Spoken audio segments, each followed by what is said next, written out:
and welcome to Nycos. Today is Stormwatch, the episode name, The Edge of the Map. I want to thank our new players. We have two new additions to the campaign this week. In order to get us expedited into game, I'm going to have the players introduce themselves using our usual form. And the question for today is, what do you think an unblend looks like? An undead goblin. What do you think that looks like? And we're going to start with Tondero, go to Catlin, then Allie, and then I'll introduce the two new players. Okay, I play Andrew, the somewhat honey-loving, lovable, but sometimes confused there as to what is going on. As far as the Unquin, I imagine them being, um, small and lanky, kind of crippled in their appearance, but with beady red or black eyes, or maybe eye holes, based on the fact that they are not quite finished. Fair enough. Catlin. Next, Yep. I'm Kathleen Stormcloud. I am a Glymathaline, which is a spectrum cat. I am a rogue. What do I think of Unborn? What do you think they look like? What do you think they look like? Like a scratching tree that I've been scratching myself. Nice, nice. Oh, all unblend are scratching trees. That's it. That's an interesting interpretation. Well done. Peekaboo. Hi, I play Peekaboo, a halfling bard. She has a skateboard and wears Converse All Stars. She looks like a cross between Shirley Temple and the main character Claire from Harvest Moon, and has a single adult line under her eye, um, or age line under her eye, and I assumed that Umblin looked absolutely terrifying and probably had me screaming in my nightmares. Nice, nice. All right, and so our two new players are Tilton Snow of the 34th Moot and Sean of Tarth. So, if you guys would give us kind of a visual description of yourselves, and since you don't know even what a blend looks like, let's go with instead your question being, what do you hope to accomplish in your life on Nycos? Go with Tilton first. I am Tilton Snow. I am an Ursine of the 34th Moot and a barbarian. I am looking for a new home on Nycos, for I was cast off from the 34th Mute for attacking a, a mammoth on sacred territory. Okay. And Sean. My name is Sean of Tarth. I'm a fighter, I'm a soldier, and I'm a human. I'm loyal to my monarch, the monarch I work for, and I am very strong. Yes. You are your if you wish, your master's name is actually he's actually a Maharaja. So he is the Maharaja of Mantara.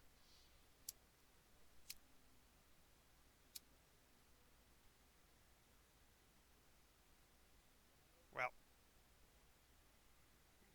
Gene, you have to mute yourself. Everybody else learned the Gene. Okay, I muted her. All right, that sometimes happens in her case. She's got a live-in roommate and also has other people in her house sometimes. So anyway, so we are, as I said, in the town of Macon. Now Macon's town is kind of almost a question mark because the real only core structures to the facility are several individual dwellings, but an oddly built tri-corner temple is in the center of town. a temple of the purple veil, a temple of the blue veil, and a temple of the white veil, all sharing a central steeple-like structure. And so the temple is the primary structure in Macon. There is a stable there as well, so there's a place to keep your animals and such. And you've been for the last 2 nights staying with a wizard by the name of Wallace who lives on the edge of town. But we have determined that we are headed eastbound on the main road. Now, last week we had made the first foray. We had gone basically half a day's travel and come to a waypoint, a stone triangular structure, which is kind of like the equivalent of the Nycosian rest area. It's a place to take shelter from odd weather and to set up an encampment and cook your meals or whatever. But it seems almost pointless because so far you haven't found a need to want to eat. Now, that doesn't keep Tondero, however, from digging in his pack, because I believe that Tondero sort of absent-mindedly nibbles all the time on something. He's got his hands in a chips bag or chewing on a piece of jerky or something. He You are not wrong. He doesn't care that he doesn't feel hungry. He gets a couple. So that is the situation right now. The weather is a fair 73 degrees. You're at the waypoint, and the road continues clearly. You've also found something odd, that the roadway seemed to have signs periodically inviting you to use a separate road. And this morning, when you awaken, there is again a sign that says, "Follow this road, shortcut to the east." Of course, it's not going east, it's going due north off of the intersection, because there is already an established road that you've been following that goes east. So that's what you guys decide to do based on that. And feel free to speak amongst each other about the subject, or somebody to just arbitrarily make a statement. That's fine too. And my comment about you not talking over each other is only after we actually start conversation. So basically, it's morning, and Catlin was the last one on watch, so she's been the one awakening everyone. So Catlin, you have the floor.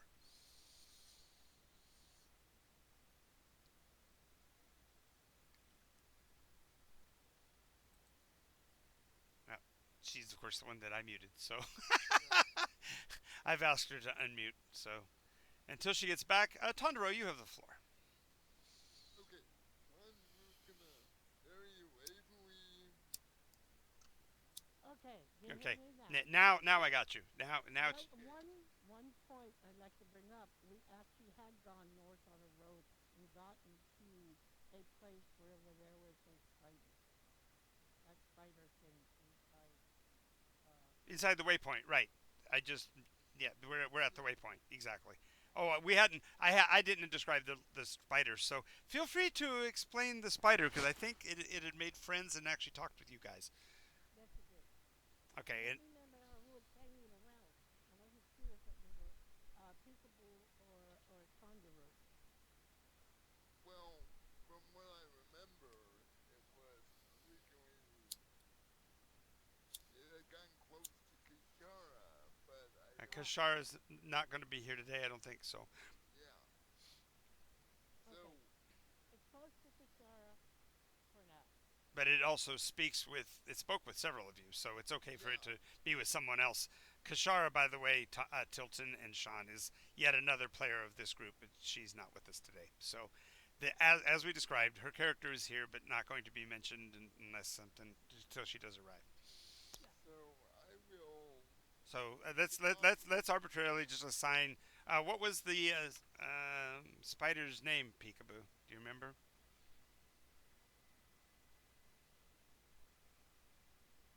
Clarence? Was it Clarence? Let me go look. See, we do keep notes. We do keep notes for our episodes in the Discord of the channel. So those of you that are watching on Twitch, you just go down below and click on that to join our Twitch channel, and then you can have access to the bonus information that's available only behind the screen. So let's see. We talked about the German Jixon. You guys invented the double bubble chummy gummy. Klaus. Klaus. Klaus, that was it. Klaus is the crystal That's right, spiderkin. Klaus. I should have known it was Klaus. Yes. Well, you know what? The problem was he hadn't gone down onto the dirt yet, because then he could be Sandy Klaus. Ha ha ha.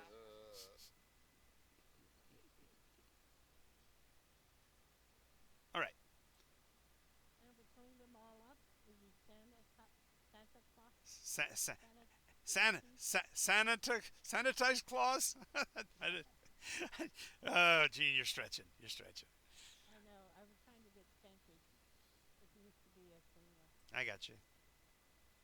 Yeah, sanity is actually a state of mind that none of us have. So Santa Claus. Okay. Um, you can put him with whoever. he's with Peekaboo. you Just get to- yes.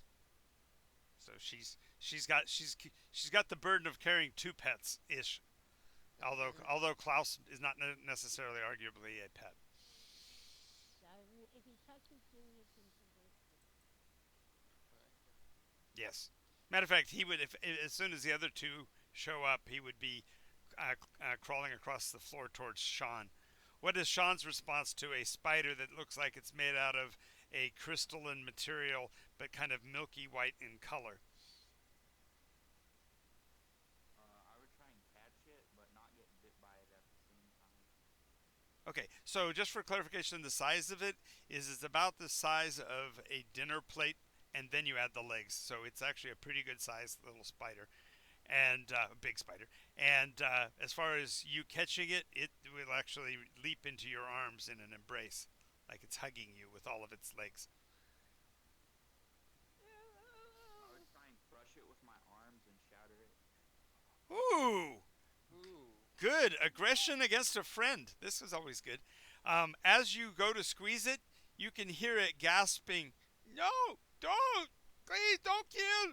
It's close! It's close! No, Then it's I a would let friend. it go. Hey guys, don't talk over Sean. What was that, Sean? I would let it go then.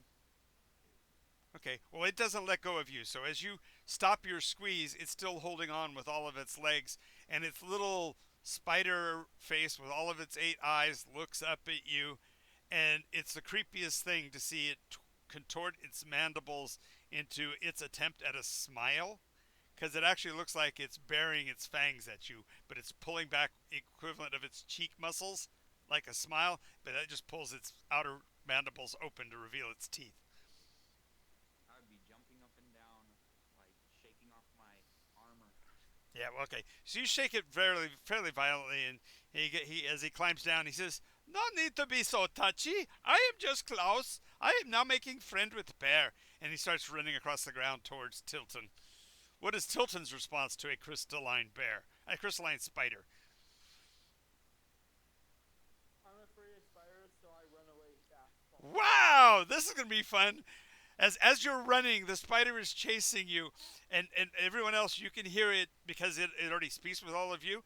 As it's running around, it almost looks like it's skipping. Its little legs are making some kind of patternistic dance move as it follows them, and you can hear its voice going, "Wing a wow the wowsies, wing a wow the wows." Andrew starts.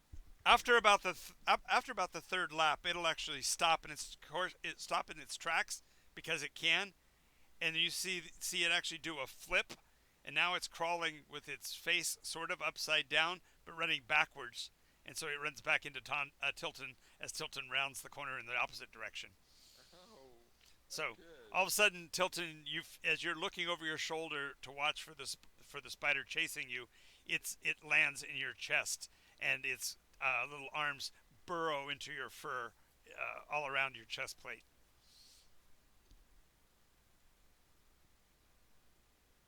As human lies humanly possible, the blood curdling screams, and I'm like,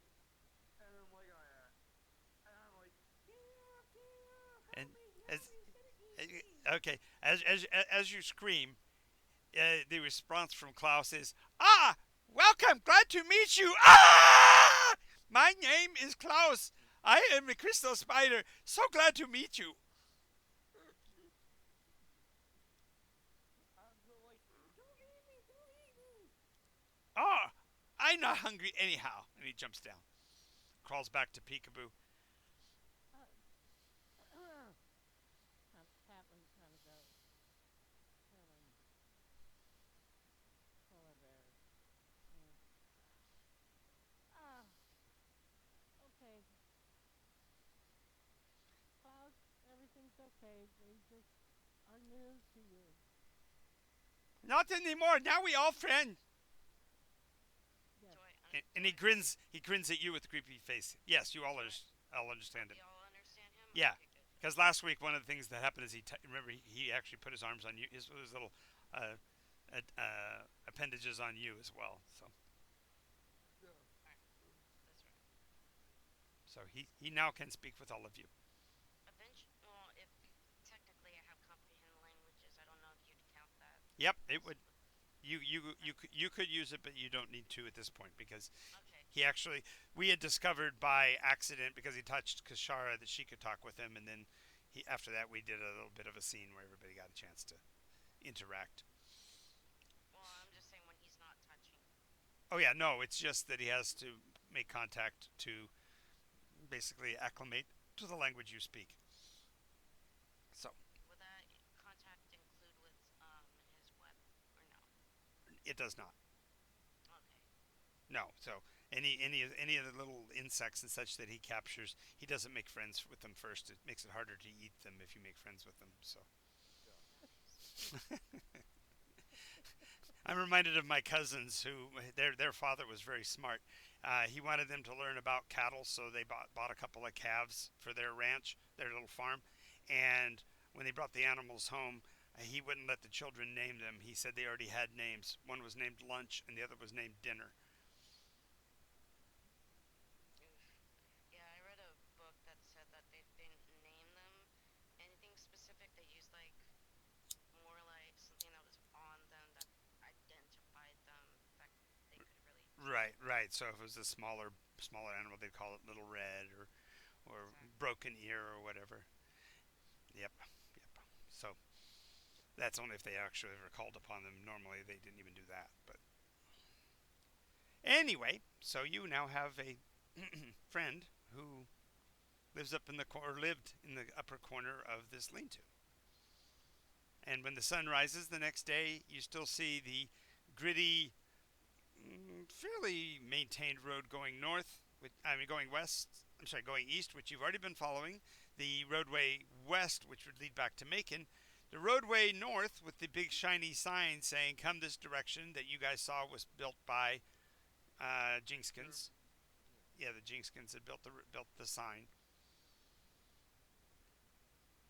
And I think you actually interacted for a minute with the Jinxkin, didn't you? I can't remember. I thought it was Germ Lane before. Germlane and Jinxkin are the same.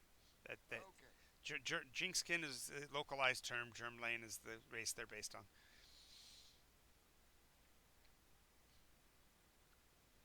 So there is no roadway going south. So if you're going to strike out across open territory, it would be a due south travel, or it's north on the beautiful road, or east on the regular, well trodden road. Well, I'm gonna look at the northern road and just kind of. Does it look like it's still being built, or? Oh no, it looks like it's finally fashioned and been there like forever. It's well maintained. There's no grass growing in the cracks.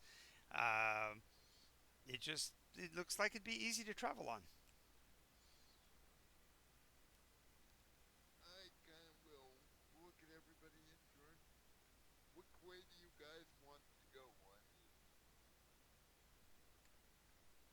that seems like it would be a less dangerous road, but I want to get a good consensus before we strike off in random directions. And before you make that check, you guys can each roll a perception test. because although you physically weren't here last week, Tilton and Sean, nonetheless, you would have experienced the same thing that the rest of them did, which is that basically every time you top a ridge, they're on that next chunk of land, there is another of these perfectly tailored roads, all of them going north, all of them with a beautiful sign saying the shortcut to the east, and also says free dinner at the end of the road. I don't trust it. That's exactly what they said every single time. So here we are again, and Tondero looks at them all and goes, but that way looks easy. He's the first one to have said that. Every other time it's been, don't trust it, don't trust it, don't trust it. And it's almost like Tondero had forgotten his previous decisions, or more than likely he got involved with whatever he was snacking on this morning and is kind of absent-mindedly going, oh, that way looks easy. Yeah, that's kind of more. More of the scatterbrain nature of Tondero than the actual intent of following the creepy road north. Yeah. So you got one vote against the north road. Absolutely. All right. Catlin? Two. That's two. That's two. Catlin? Three if we count the familiar. Oh no, we unless he's going to step to the microphone, no, he can't vote. And Klaus isn't going to care. Catlin? You're unmuted. Check your microphone. Sean? Come on, guys. It's just too suspicious. We have to take the other road. All right. So we're going east then? Still? Yep. Okay. So the eastern road starts to... Hello? There you are. Now you're loud and clear. Eastern road, Gene? Yes, because the point is we were going to go to the east that no one ever goes to and one ever comes from. I gotcha. And it's just too coincidental that we constantly found these easy roads to the north, like nobody wants us to go to the east. For that very reason, being a cat, Yes. that's the direction I want to go. All right. All right. So we're on the eastern road, and as you climb up the hills of this road, it meanders somewhat to the north, somewhat to the south. It's generally headed eastbound. But when you top the ridge, you see below you, surprisingly, a great river crossing your path. And you almost heard it before you saw it. It's to the left of you as you're going east. I'm sorry, to the right of you, you can hear the sounds of cataracts, where the water apparently is crossing some rocks or something or other, and making a lot of racket. But ahead of you, you do see a large wooden span bridge. It's kind of impressive because it's almost 200 yards across the bridge. But it's literally a rope bridge with the primary rope being braided strands of rope tied together. So it's probably 4 feet across and with two rope rails to the left and right attached to the main body of the rope with additional rope segments that hold it all together. So literally, you would put your feet on the bridge span and then use the two ropes as rails, if you will, to cross it. About halfway across, though, the thing that you see that's kind of odd is what looks like a turtle's shell, about 7 feet across, hanging from the bridge by yet another span of what looks like rope. But as you get a little bit closer, you see that rope actually looks like leather binding, like the turtle shell is being held in place by leather strapping.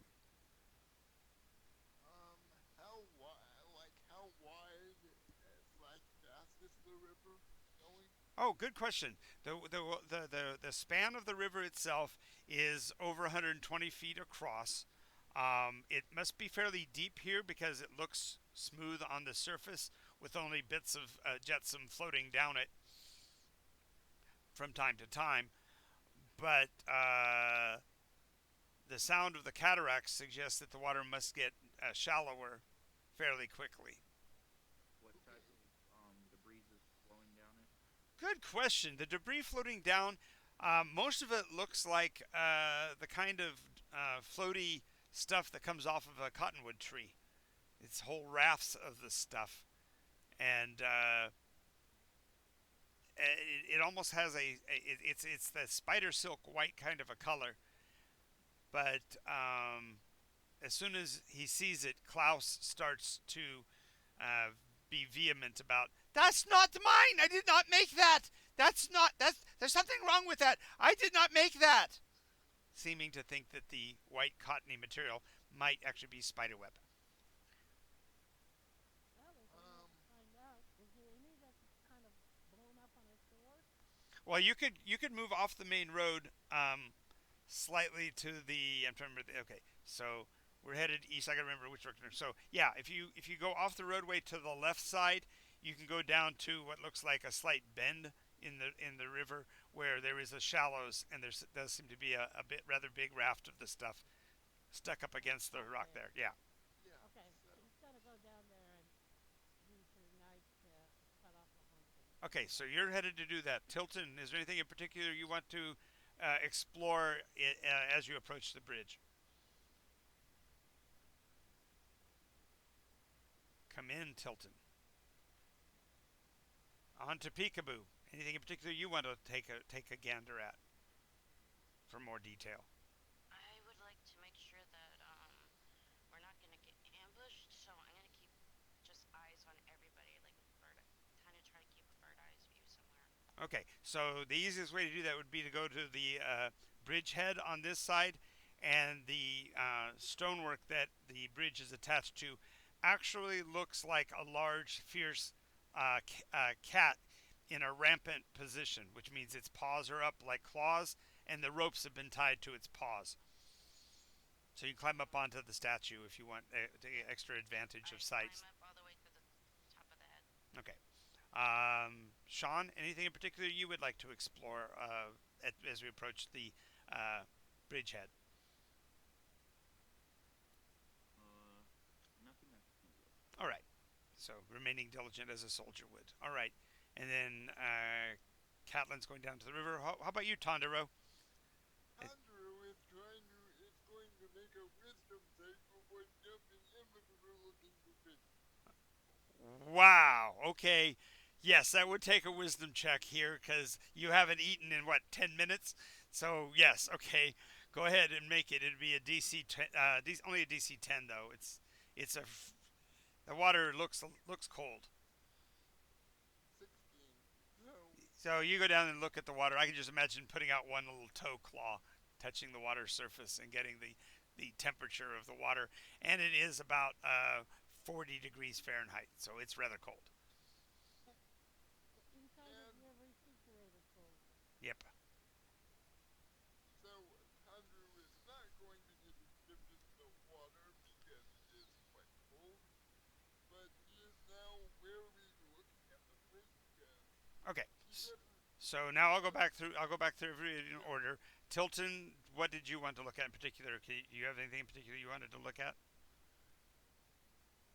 I was just going to, I was just gonna kind of like search the area, see if there's anything of interest. Okay. So the northern coastline is being examined by Catlin. Did you want to go therefore to the right side, the downstream side? Yes. All right. That's perfect. That's very helpful. All right. So we'll do these basically in the same order that everything just happened. In that we will start with um, Peekaboo. Peekaboo, your struggle to climb up on top is fairly easy. It's a pretty good size structure.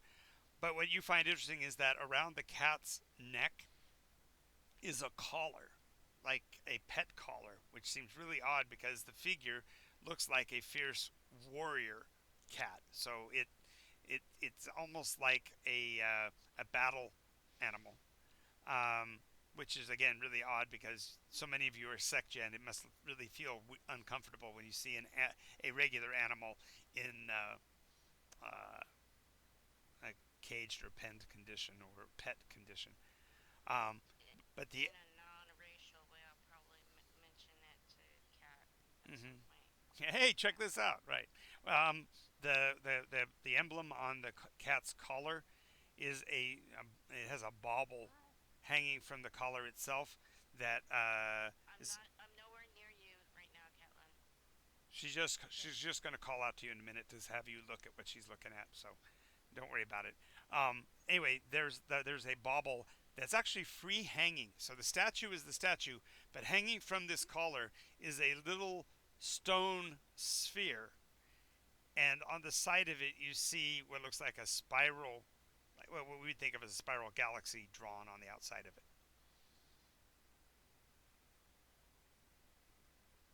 I'll kind of, But you literally didn't notice it until you were actually up on top of the cat and could kind of hear it rustling a bit in the wind, in the breeze.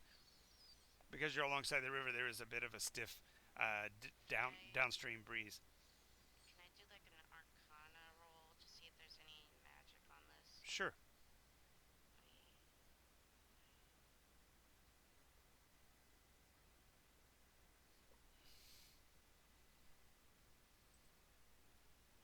me.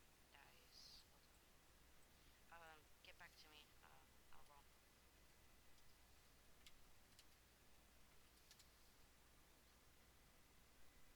All right. Next would be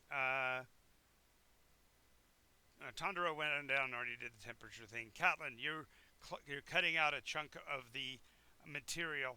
Um, it does appear to be matted seed-like material with little bumps in the middle of it, clumped together. There must be in one say 3-inch ball of it. There probably are 10 seedlings inside of the fuzzy stuff. But what's interesting is that the fluffy stuff has a slight, I'd say a candy aroma, like a mint aroma. Even when it's wet, you can smell it. It's like on your hands from squeezing it out. I will go ahead and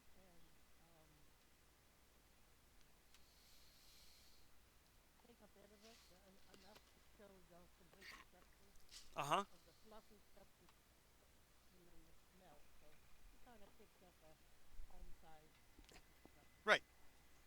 and with her glove, sprinkle or some pink. All right. So you have your clump of stuff, and head back up towards the bridge when you hear Peekaboo call out and point at the statue that she's standing on, which is in the shape of a rampant battle cat. And I rolled 24 on Arcana. Okay, so you notice that around the collar of the cat are ancient letters, and 22. 22. it's still enough. You can't make out the letters in particular. I mean, you can't make out the language, but because of your nature as a bard, you can sound it out from the phonetics of it, and it spells the word noctis, Noctis. Huh. Noctis, Noctis. Mm-hmm.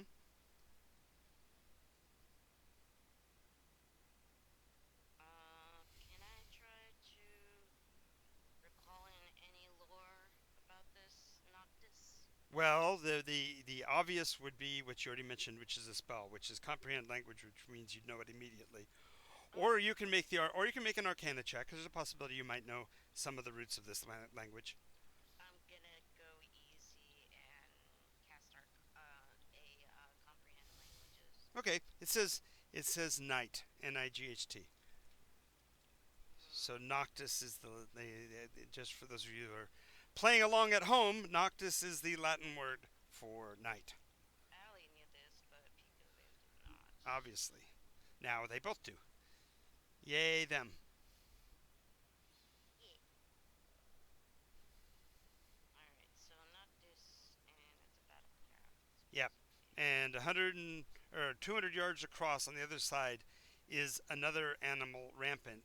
But because of the angle that you're looking at, you can't make out the actual shape of it, other than to tell that the base of it is made of the same material as this.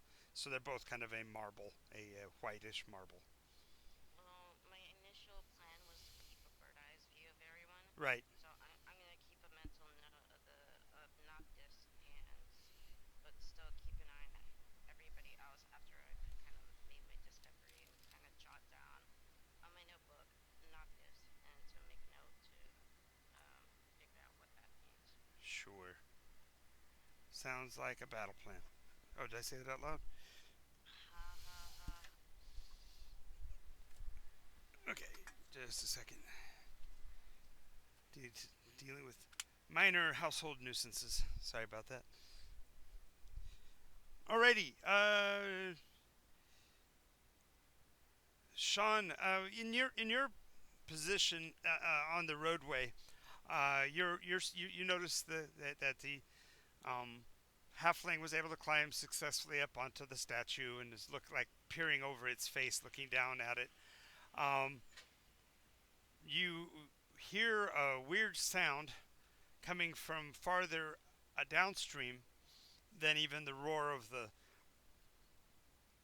Cataract. the cataracts, but you can't really make it out. It almost sounds like a construction sound, like hammering and sawing going on. It's far enough away, but it's because everyone else is too close to the river and the sound of the river is drowning it out that you actually have the opportunity to hear this sound. It's to the north of you, some distance, but you can't actually make out where the sound is coming from. I pull out my sword and alert the others. Okay, so you kind of have to shout because everyone's down and along the river. Everybody make a perception test. Uh, Sean, what is your charisma? I'm in the bathroom right now. Ah, fair enough. La la la. You just we use the word bio so we don't have to get anybody weirded out. So just say I'm on a bio. We understand what that means. No big deal. Anybody else want to roll a D10 for a D20 for me? DC 10. Yeah. I, for the dice, I rolled 13. That's enough. That's enough. Yeah. Um, you are able to hear it. Anybody else that rolls better than the I 10? rolled a 16 on the die. Okay. I rolled a nat 20. Okay. And Scott. 15. Okay. Y'all can hear Sean of Tarth hollering at you, and he's pointing to the north. But you can't make out exactly the words he's saying because of the sound of the river. But you all did get your. He succeeded in what he wanted, which was to catch everyone's attention. Now, meanwhile, Tilton, you had gone down to the cataracts side of the river, and when you get there, joy of joys, you do see fish leaping in the water. Are you as peckish as the other bear, or are you more pragmatic?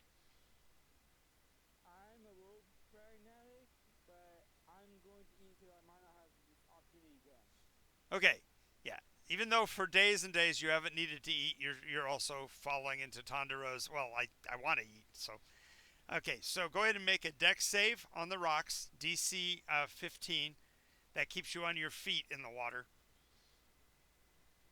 I got that'd be 18. Okay, so you're standing astride the rocks, and now go for an attack roll to see if you can grab yourself a salmon. This would be an unarmed one, correct? Yeah, Okay. 6 out of 6. on a D20. I'm like the actual salmon roll. No, no, no. You got to grab it. That first roll was just for you to hold your ground standing in the water. This is for you actually grabbing a I got fish. a 18. Okay, so you grab one of the fish, and it's a decent sized fish, and it look as you start to lift it towards your mouth, you hear it say, ah ah ah, not nice, not safe. I'm small, bigger one in water. I respond to it saying, "You look big enough for me." Okay, so the spider on the coastline says, one for me, please, too, please. Okay, I swallow one that I caught, and I go to grab another Okay, one. so next round you grab another one. Got it. You feed yourself first. Klaus looks a little sad, which is again creepy because he raises his the two little pedipalps up by his head, and uses them like eyebrows and makes them down turn like he's angry.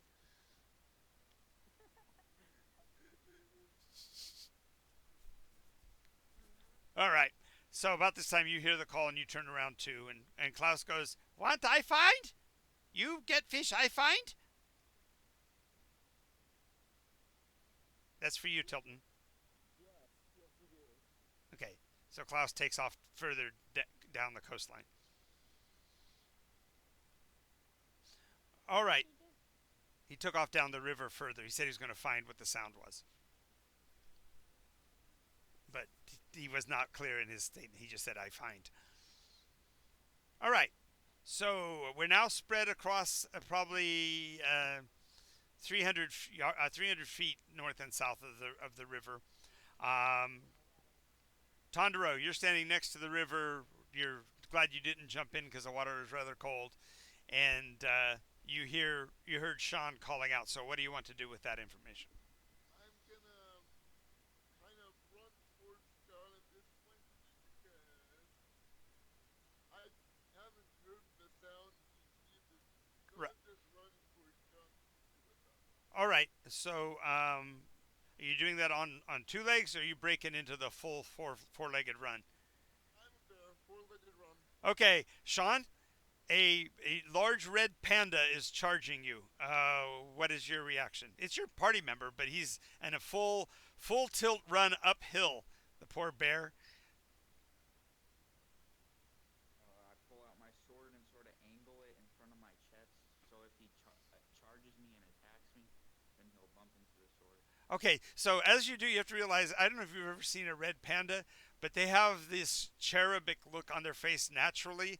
Their fur above their eyes look like eyebrows, and their little muzzle is made is fur in such a way that it's got little dark shadow spots back here on the cheeks, so it looks like he's got a permanent smile on his face.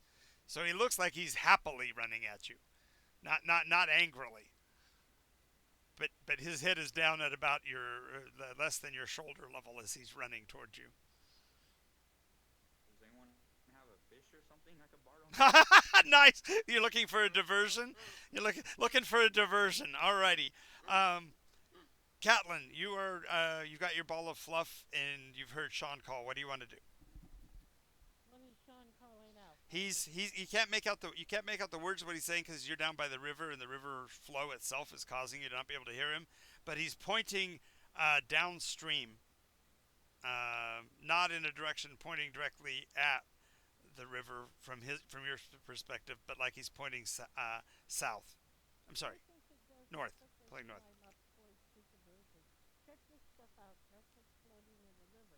But there's a strange minty smell to it, as well as seeds in this fluff. Oh, great. So Catlin comes up to you and says, "Peekaboo, smell this." Does it spell potent or pleasant? Oh no, it's a pleasant aroma, but it's only faintly minty. As a matter of fact, now that it's drying out somewhat, it's a little bit more pungent, a little stronger than it was before. But you're standing on top of the cat, so you want to point out the cat and explain what you saw to Catlin I'll relay the information that it means Noctis and that a cat, you know, and the necklace around its neck and how. necklace around its neck is there. And they're just pointing out the things that I've been noticing, like the rope and stuff like that. Hmm.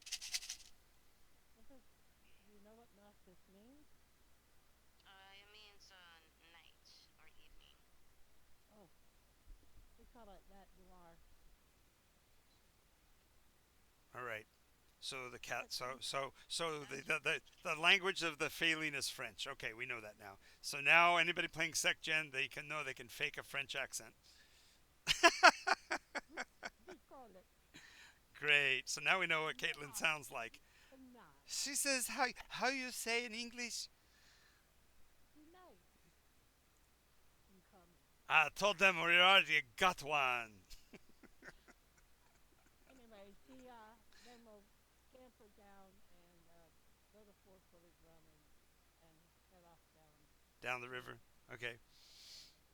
All right. Utilizing your animalistic balance issues, you're able to cross the distance fairly quickly. And you see Tilton standing in the middle of the river, a fish tail hanging out of the corner of his mouth while he's munching, as he's looking across the water's surface as if looking for something else. Oh, that wasn't the person calling then. No, no. Sean's still up at the roadway. You've already crossed the road and gone further south, because I mean further north, because that's where he was pointing. So Okay. So what's the deal down here? She calls out to Tilton. Not sure yet. I just got finished eating my supper, so I've been a little preoccupied. I heard sounds. yeah, he's still shouting, "Sounds! Sounds! Down there!" Pointing, but he's far enough. Since you ran towards Peekaboo, you actually didn't intercept his sound at all, so you haven't actually heard what he was calling about. So, I see him gesturing, right? yeah, yeah, he's motioning past you, like even farther south. Okay, so she will then start further south, but start employing stealth. Okay, as you start to employ stealth and you're moving across, you're make a deck save because you're crossing some of the same rocks where Klaus went. 13 on my roll, and Okay, with the modifiers, you're fine. You put your hand down next to a wad of webbing. Looks like Klaus needed some extra footing as he went through here. But yeah, it has that same cotton candy kind of look that you saw in the webs up at the so you kind of recognize that maybe Klaus is in the area. or another of his kind, Mm-hmm. because they didn't see what Klaus was. True. Uh, okay, so I go with an eye out and a nose out and Okay. an ear spring. Got it. Alrighty. So Sean, they all generally moved in a southern direction, except for Peekaboo, who was still dealing with the statue and such. So, how do you respond to everyone moving? You have to kind of feel almost like Star Lord when he motions for everybody to move in a direction. Then he puts his hand out to hold, and they all ignore him and kind of walk by because they didn't actually come to talk to you. The only one that's running towards you is Tandaru, who's literally bearing down on you. So how do you want to react to the bear coming? You can now talk with Tandaru as he's going to complete his run and be panting there next to you. You may want Who to was the bear bear with it. charging at me? That was Tandaru. Mine. Yeah, I just kind of stood up next to you. You called? What's up? And at the same time, pull out my own sword, but put it in a snow. There was a red panda charging, or was it a red panda? He is the red panda who charged you. The one who was Oh. talking to you is the red panda. Well, I heard construction sounding noises coming from. Wait, what direction? From the south, South. and you're still pointing, and you can still hear it. So, You guys hear that too? and Tandaru, yes, you can make your perception test, see whether or not you can hear it.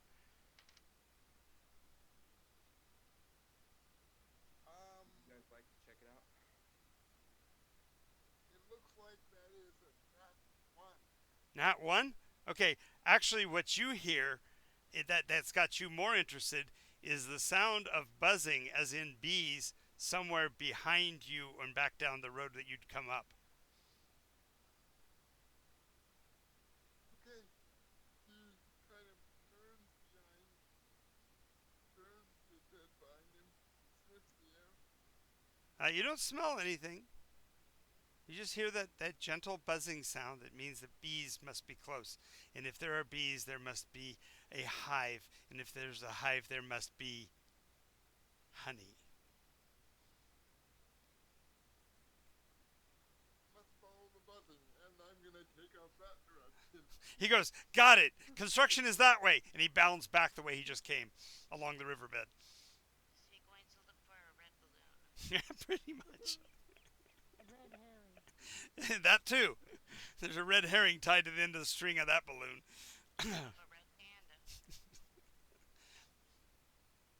Alrighty, Sean. So they are all moving generally the direction you want them to go, except for Tondero, who's running the wrong direction. What do you physically want to do? Continue to hold your position on the road, or are you going to also go and investigate? I'm going to go and investigate. Alrighty, alrighty. Um, those of you that are moving south along the river come to a place where the river is rather shallower. The water is turning to a frothy foam in the whitewater cataracts. The rocks are not rocks in the standard sense; they're truly boulders. It's rather rough crossing, and water is splashing and frothing. But more impressive is the fact that there is a wooden covered bridge of the highest, finest quality, painted red so recently that the red paint is dripping into the river beneath it. And on the end of the bridge, on your side, is a large sign that says, "Use this bridge to follow the road to the north. Free dinner at end of bridge." Okay, all you guys can go, but I'm not going.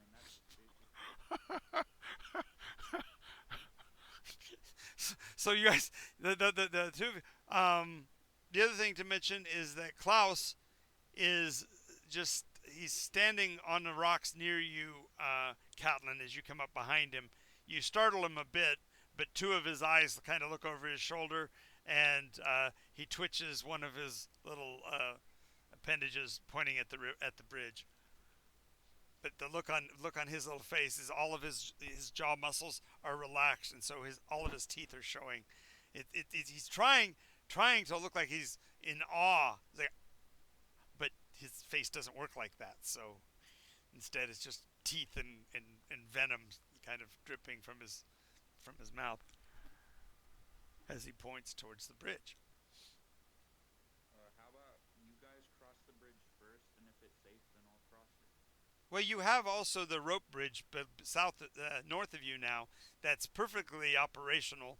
It's narrower. It's just a rope bridge, but I have a question. What does this bridge look like? as I said, it's a traditional covered bridge, um, like a wooden construction, but fine, well maintained, and so new that the red paint is dripping off into the river. Like somebody literally stopped painting it just minutes ago. It's reminiscent. Somebody It's just finished putting it up. exactly, and it's at the end. It's at the end of the meandering, really beautiful road that you've seen now, however many times, going off into the direction. I think we'll take the road less traveled by. At least it's less occupied by. Because she motioned to Klaus. I still think that's a bridge we want to cross. And so she heads back to the group to inform them of what she saw in the dripping red paint and that hasty construction, finely made, but quickly made, and the paint was still dripping off the Mm-hmm. sides where Mm-hmm. they had painted it. All right. So everyone's basically back together at the bridgehead where the cat statue is. Mm-hmm. So what's the order for crossing the bridge? Me first. I agree. Agree. Send the cat. If you follow me, I'll attempt to save you. Okay. Are we taking any precautions? Tying a rope or anything? It is. It Yeah. is. It is. Three. It is 200 yards across. So it's longer than any rope you've got. We can put at least two together, and maybe someone could advance to a safe spot a little further along the line. 200 yards is 600 feet. Right. You have. 100 feet. You have 100 feet of rope Yeah. between you. Between two of us. Yeah. I don't see anybody else to share in this, quite honestly, but 600 feet of rope won't really help to save this. Nope. But you could tie the rope to the bridge. Yeah, that's what I was. Okay. To one of the two handrails, and Yeah. just put a hook on it, so you use a carabiner or whatever to connect it to the rope, and then just disconnect and reconnect as you pass each cross member. All right. Upright. All right. Yep. I will start that way. I will take Okay, as she steps onto the road, I can't help but think the music goes da dun da dun da dun da dun da dun da dun da dun da da. Did you step near the outer part of the plank? There's no planks. It's actually four quad knotted ropes. So it's a macrame quad knot. Four of those lashed together. So it's about 3 feet wide. Okay, it's all knotted rope. Okay, she transfers her weight Yes, quickly yes. Not not and not not, keeps her not claws sheathed. okay. Not to make a fine point out of it, but there would clearly be a situation here where this is a knotted rope, therefore this is not the way to go. But you guys are insisting, so you're crossing the river, the road, the bridge. Yep. You get about halfway across, and the briskness of the flow of the water beneath you does cause a little bit of disorientation. So, with advantage, make a dex check at the midpoint. It's the only place where the rope is First flexible one enough. is It might. 13, the second one is 6, so I think the first one is like 5. Okay, so you're able to balance yourself in the middle, but you do go almost sideways at one point because the rope ladder in the middle is so pliable because of the distance that you're traveling that the side rail ropes actually can't stabilize it. So out in the middle, it's got you kind of loosey goosey Yeah, as you cross, yeah, I understand. which happens to put you almost directly above the turtle shell. And as you're passing that point and you're feeling the most queasy, you hear a voice, a deep, deep voice from below you. If you don't mind, I could use a hand.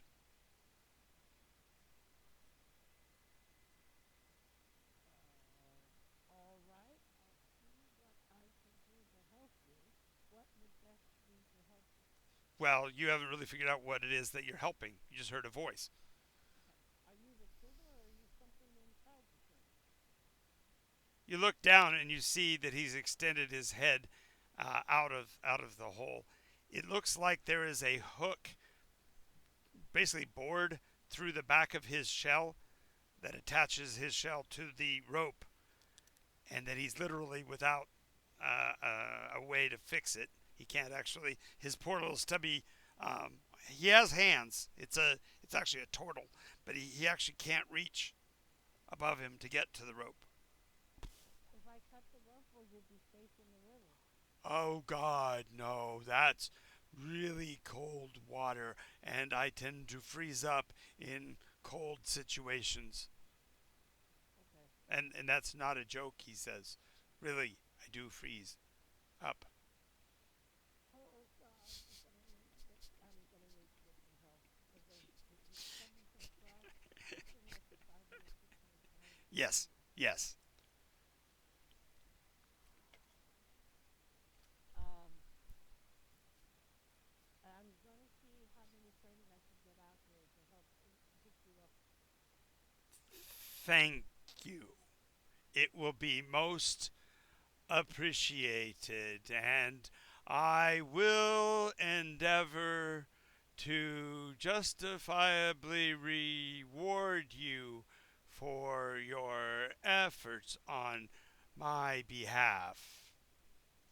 Does his Of course, then again, you could be thieves, and I might regret the decision, but I have been hanging here for a long time with no okay? course for food or sustenance as I dangle above the waters of the river below.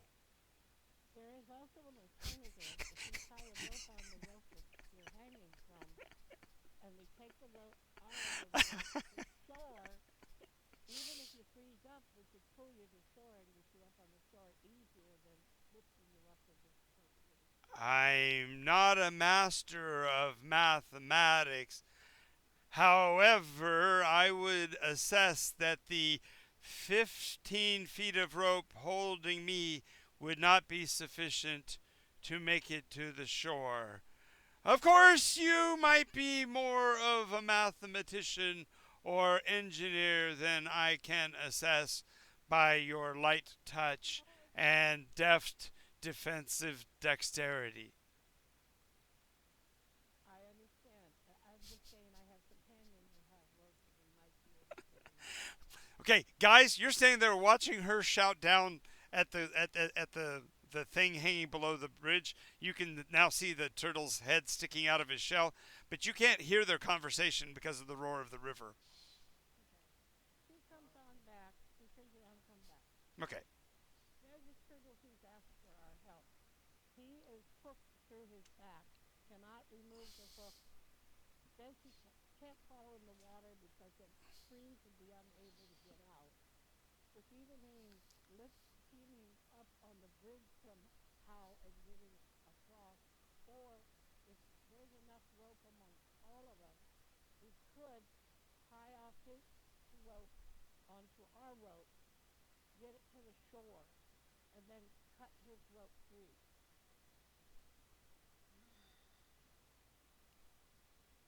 And I then would. we could pull him to the shore. Because I don't know which that rope went, because it was me, Sean, Tongaroo, and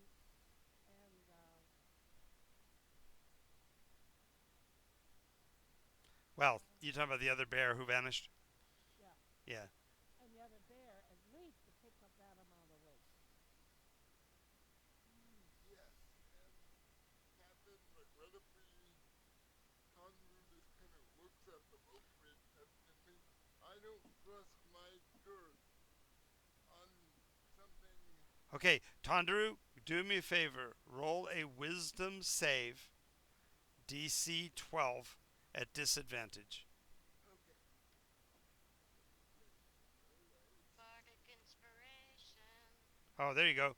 You get a D6 as well. That if you need it, you can use.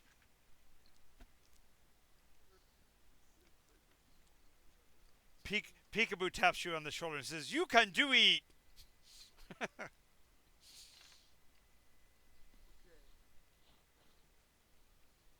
Disadvantage, you said? hmm Well, I got a 3. So the D6 won't help. Nope. Okay, so Tondero, one of the delicacies that you've eaten in the past was turtle soup.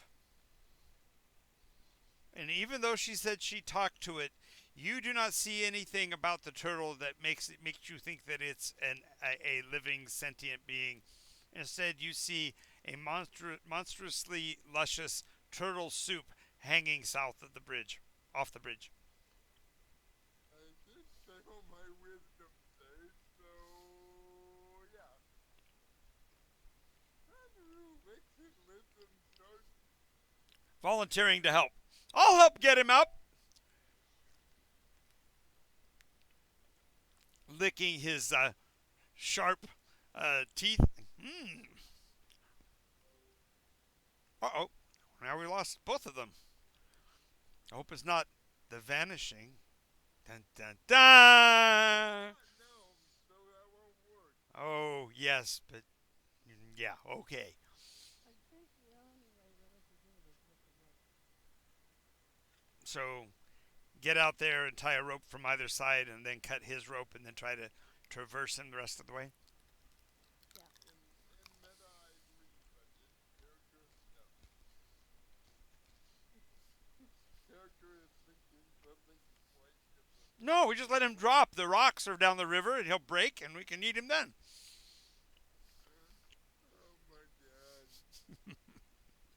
Actually, he offered us a reward for helping him. Okay, she gave you a Tongaroo! she gave you a chance to make a reroll because she did say something about getting a reward from the turtle. Okay, so I don't get Yeah, you do. You know, it stays with you until you use it. So yes, you get to still use. Wait, okay. No, because you rolled a 3, so you didn't use the bardic inspiration.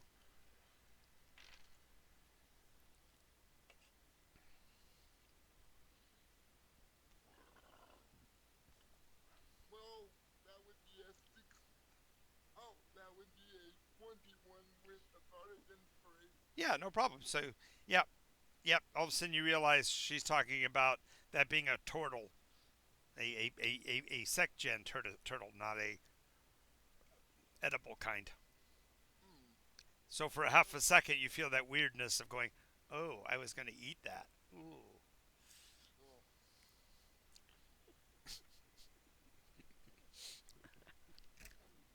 sorry. I sometimes think with my belly and not my head. Yes, bring it up. We could have a fried chicken. No, we cannot eat this bird. All right. Okay. We collect the ropes amongst the group. Well, it's down to Tondro at this moment. The other two are not to be seen. So, Tondro, it's up to you. So we could get 300 feet of rope. That would be about the halfway point. Yeah. So the thing is, I'd have to have Kangaroo on the beach and maybe Peekaboo. I could tie it all. We're good at not.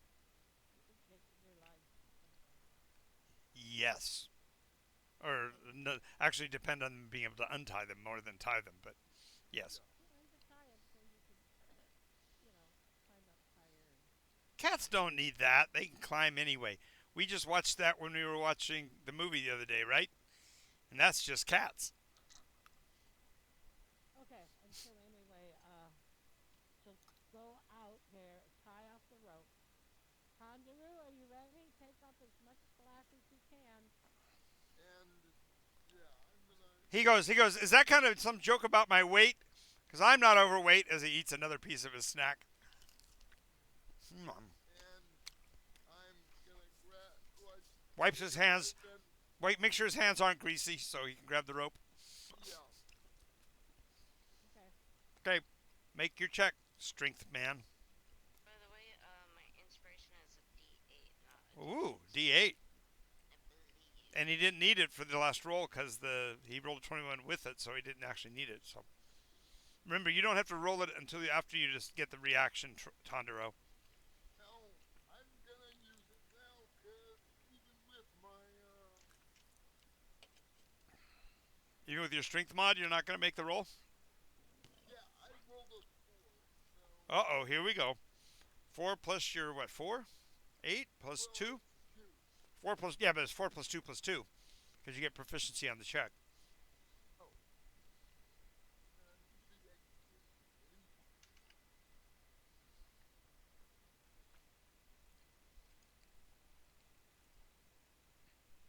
That would be a 9. Oh crap. Total of a 9? Yeah. I got it! I ain't got it! The turtle is now plummeting towards the river. Make one more check. See if you can catch it before it gets to the water. And I don't get inspiration on this one. Right, because it's already gone by.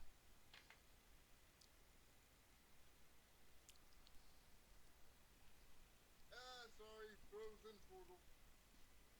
That would be a 6. Okay, the good news is you got a hold of the rope. The bad news, you got out of the rope after he hits the water. Good news is the water is deep. The bad news is that he's really heavy. The good news is that he is a turtle and therefore is buoyant, so he bobs back to the surface. The bad news is he literally does freeze up.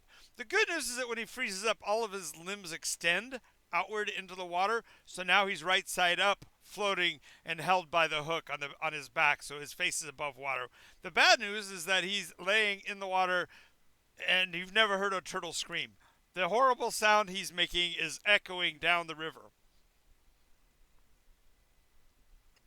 Uh, she hightails it back to the going 4-footed, back to the shore and lends her strength to the rope. Okay, so the good news is she's running back to grab the rope.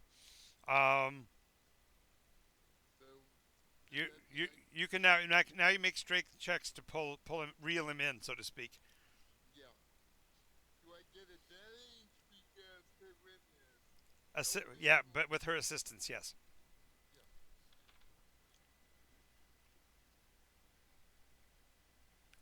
Not, strength is not very effective.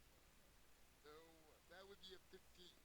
Okay, yeah, you're able to pull him to shore, but he's like a small raft in size now, with his legs all extended. Yeah. build a fire and get him warmed up. Yes. So she's And just looking for deadfall. All right. So you're able to pull him out of the river, and you basically have to cartwheel him up. So you're standing him on his one leg, and then rolling to the second leg, and then rolling him to one of his arms. And he's groaning at each time because it's painful, but he's frozen too, so he can't unstick himself. Yeah. He does make a horrible oofing sound when you do roll him over to where his head is, because he has to roll across the top of his head as well. okay, the wall cabin is looking for deadfall. Kangaroo is starting to rub the turtle, like trying to warm him up with his paws because Kangaroo is feeling quite heated, and apologetic at this point for robbing him in the first place. Peekaboo, So, Peekaboo, as you're watching, you see Tandaru's trying to lick his lips again because this is the kind of preparation you do when you're going to tenderize meat for feasting on. but Just shrug. You just shrug. I can't do anything. I'm too small. You can try to talk him out of it. Turtles are friends, not food. that is not what Kangaroo has in mind. Yeah. All right. So eventually, Katla comes back with enough wood to build a small fire, and you get started on the fire building. Of course, that also disturbs the poor turtle, who's still frozen, going, "No, don't eat me! Don't eat me! I don't want to die! I don't." Kangaroo's gonna back off if that helps at this point because he is just like, That will finally get back with enough wood to start some small Yep, fires. yep. You get the fire going, and eventually the turtle starts to acclimate and warm up a bit. As he does, you notice that apparently, despite looking like pretty much just a turtle that was loose, he actually has inside of his shell quite considerable storage because he starts dumping bags and sacks and satchels. Uh, it seems like he's carrying almost a whole lot of cargo on there with him.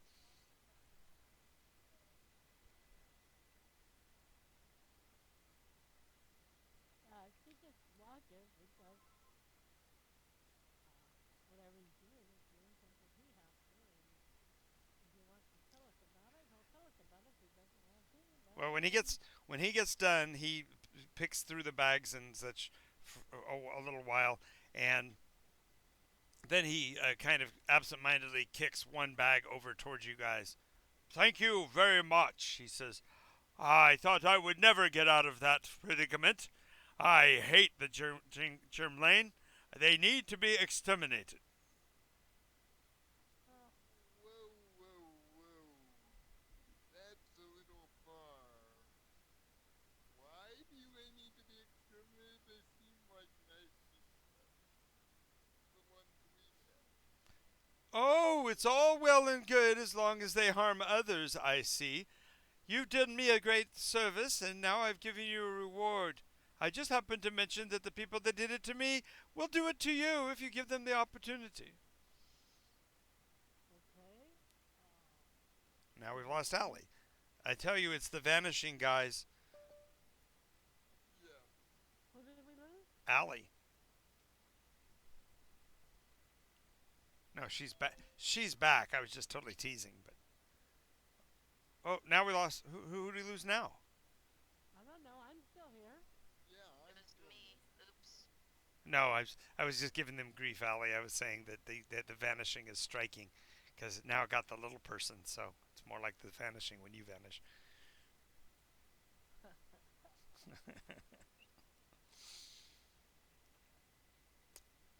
All right. Okay. Allow me to introduce myself. I am the knight formerly known as Harker Vaum, paladin of the realm and defender of the righteous. I am seeking my one true love, whom I have unfortunately lost someplace in this God-forsaken storm. And what's her name in case we find her, and where could you be found if we find her? Alas, she has been lost to me. Well, it doesn't mean she can't be found, does it? If I can't find her name, I fear she is truly lost. Don't you understand me? And You've he forgotten her name? pulls himself up to his full height. He says, "Yes, and I have dishonored myself and my order, and so I had to disavow myself of the paladinship until I redeem myself by regaining her from the lost." How did. Okay. Why did you come into this storm to look for the lost? I didn't. I was I was feasting on the southern coast near the maelstrom upon a fine stew created by an associate of mine who had endeavored to gather for me the mollusks along the shoreline. He and his companion, the carpenter, had endeavored for several hours, regaling the clams along the coast with the tales of shoes and ships and sealing wax. And cabbages and kings. Some things are like cabbages. You have to peel them a lot. What is your name again? Good stuff.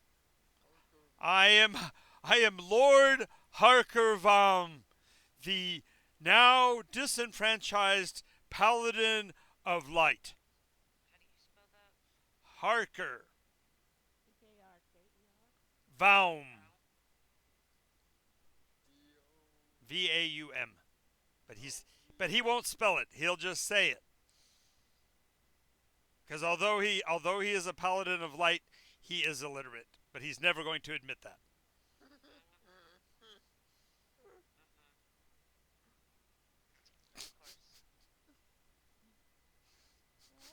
Scott's dying over there. I am sad that you've lost the name. Is there a place where you can go and find the name?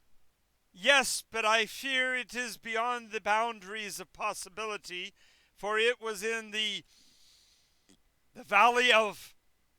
He looks around suspiciously and whispers, Chult. Chult. Chult. Yes. Somebody putting this down in the notes? I don't know. I don't think so. I think I'm the only one that was has taken any notes here, so I guess I'll go do it. What of Cholt? The valley of Chult. The Valley of Chult.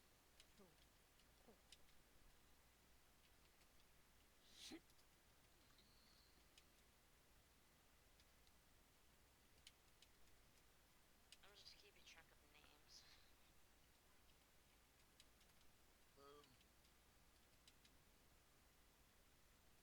Okay, the name is in the Valley of Chult. I think you were down all the way at the maelstrom. Uh, would I know enough to know where that was? Nope. Okay. I don't know where that is located, so I can't help you. Oh, I didn't anticipate that a cat could help me. I mean, they're self-serving and selfish. Not this one. Oh, the bear speaks. The one that was licking his chops and considering having me as a meal. That That was was before he a realized misunderstanding. that you were. What did you call him? Cordial. Turtle. He discovered you were a turtle. Yes. He didn't know. And I assume all halflings are all jaunty and like to sing and have merry blah blah blah blah blah. What is the name of the city outside the storm? Tenerife. Tenerife. You are in a green storm outside of Tenerife. If you say so, I believe it. Thank you. But I bet you don't know where that is. Oh, by the way, they're called testudo testudine in Nicotian. Testudine. Testudine. Testudine. because they're too dying for. Nice, nice. Yeah. Certainly, certainly in Tongaroo's estimation. Well, we thank you for your Actually, let's change that. They're Tortugan. That makes it easier. yeah, Tortuga. Tortugan. Tortugan. I'll put that in the chat too. Tortugan. Yeah, it comes off much nicer. The Isle of Tortuga was for the Irish. There you go. Tortuga. Torta is turtle. Well, Yes, but I'm going from the Latin root, not the Spanish root. So I you seem to be carrying a lot. Is this just your this is bike? this is alas all that remains of, and he whispers again, Chult. Chult. Where is Schultz? What was this? It is the last. It is the lost continent, the last, the southernmost uh, land mass of Faerun, from where I came. Oh, well, I like that response. Well, You are a long ways from. I can't even describe. right. You can't. There's no way to put words to it. You aren't on Faerun. What does it mean on Faerun? I'm on Earth, the land, the mass, the dirt. It's an It's a earth. I know. That's why I went on to say the other words that also mean dirt. well, this place is called Nycos, Yeah. and Nycos is the whole. Nycos is the whole. Nycos is the whole of which there are three conjoined continents that are known to us. Okay. Well, great. Geography lessons are good.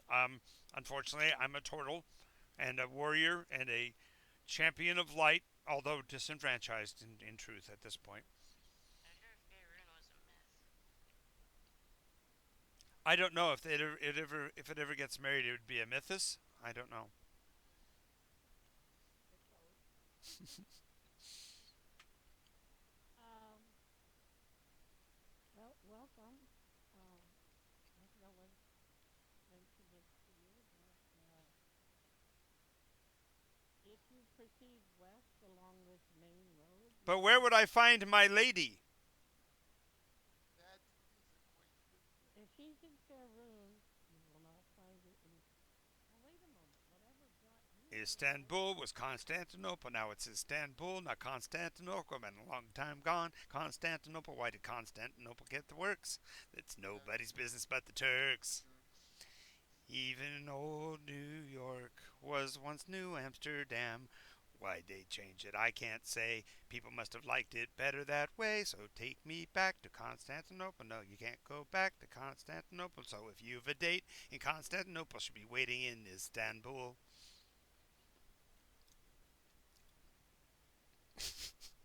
I love the levity. I'm sorry. I do enjoy it. I can see Harker Von pulling out his hat and singing, doing the high kickoffs. Yes. Oh, as a turtle. Tortle, Turtle. Tortle, Well, Now, you proceed. Tortugan. Uh, there's someone who might be able to help you. Again, if you follow this road to the west, there's a man named Wallace in the city of Macron. Macon. Macon, Macon, like Macon. like Macon Georgia. City. like Macon, Macon George. Georgia. Macon, and his name is Wallace, and he lives in a He small goes, cabin. "Pa! I've spoken to Wallace. He told me to take the road east." He did. Strange, he warned us against the language. And we came east anyway because it seems no one ever comes this way. Well, I'm really glad you did because I've been hanging there for an awfully long time. Do you have any idea how long? Nope, because I never got hungry or thirsty or tired.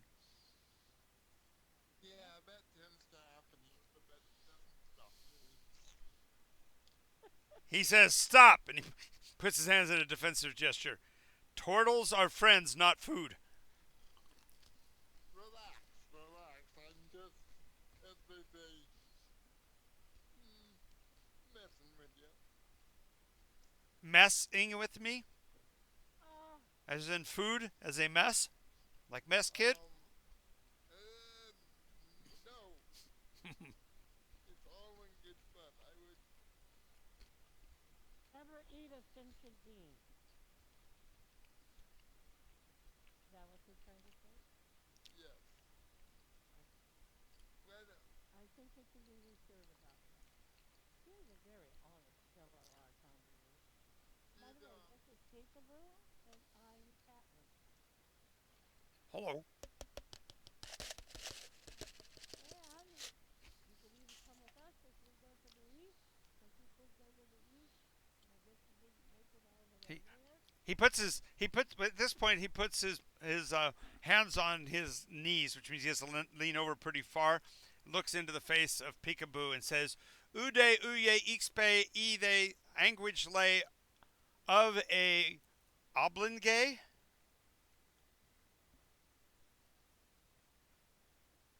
I got the goblin part. Do you speak the language of the goblins? No. I could if I wanted to, but no. He goes, "S A S ye ude dude." I already casted comprehend languages. I know, but he went to the effort of actually speaking in oblongay. No.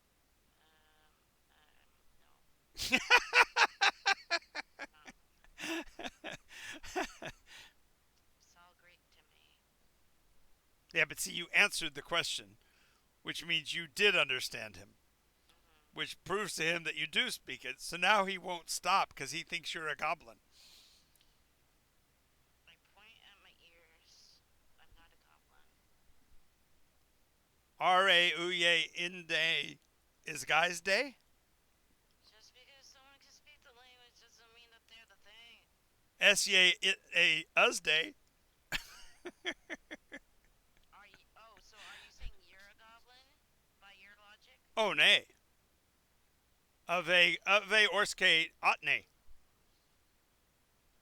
Then you by default are lose your argument.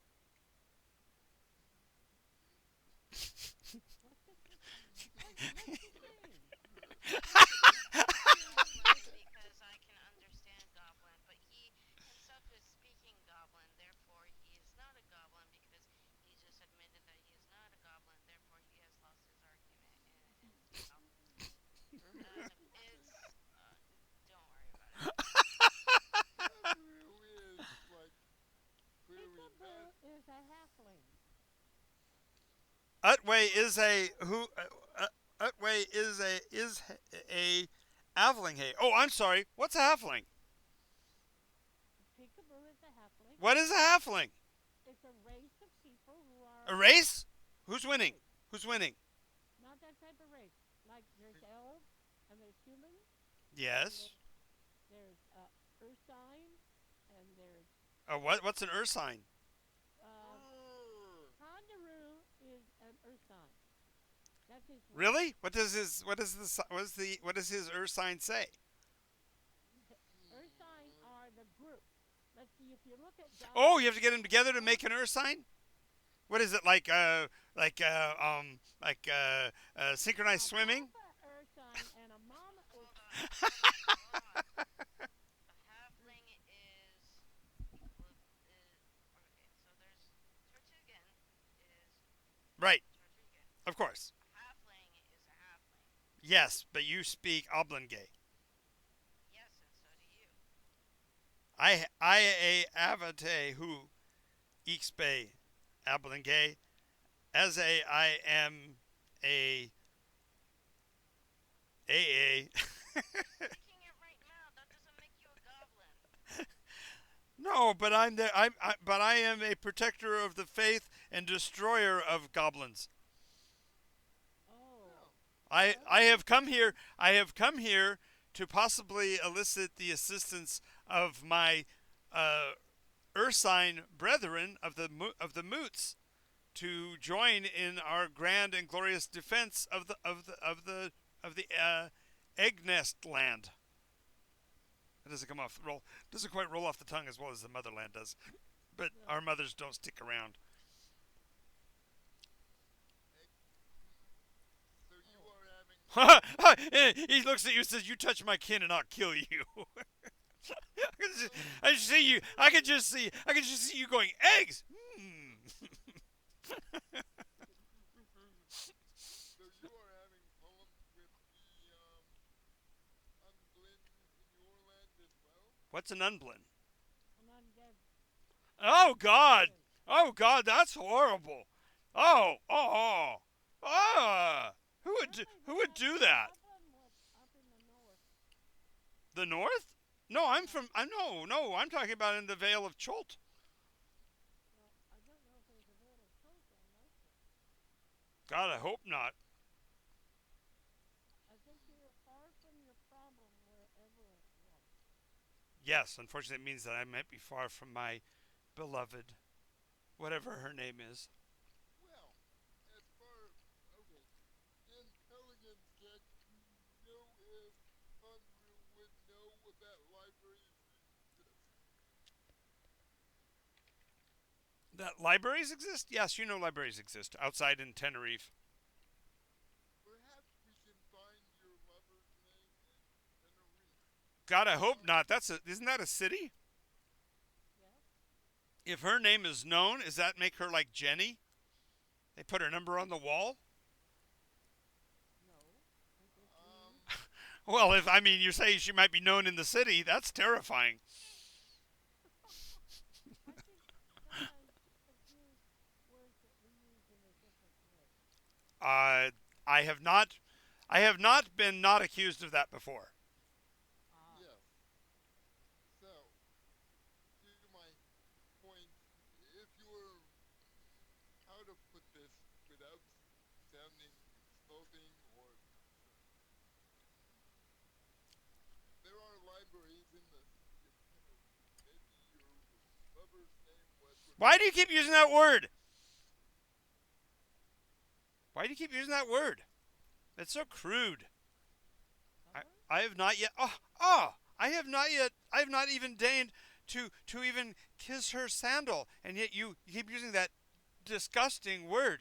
She is only the Because you true. lost your love. I did, but you don't call her that without term. Oh, ooh. He your shudders. He shudders just physically. Your adored one. Thank you. Adored her. Yes. See, adore means you stand from afar and you adore her. Yes. But you've never approached her and told her of your adoration. Oh no, I have. I have. And I think her exact words were, "Don't call me, I'll call you." ah Maybe she's better lost. Now the turtle gets sad. About this time, the spider, who has not yet introduced himself, goes over and taps on the turtle's shell. Of course, the turtle looks over and opens his mouth really wide, and then he hears Klaus's voice and goes, "Oh." It looks over you. It looks over you, Tandero, and gives you a knowing look and nods, like, "Yeah, we normally eat insects, but I can't eat him, and you can't eat me, so you now share something." The equal desire to eat another party member, but knowing better.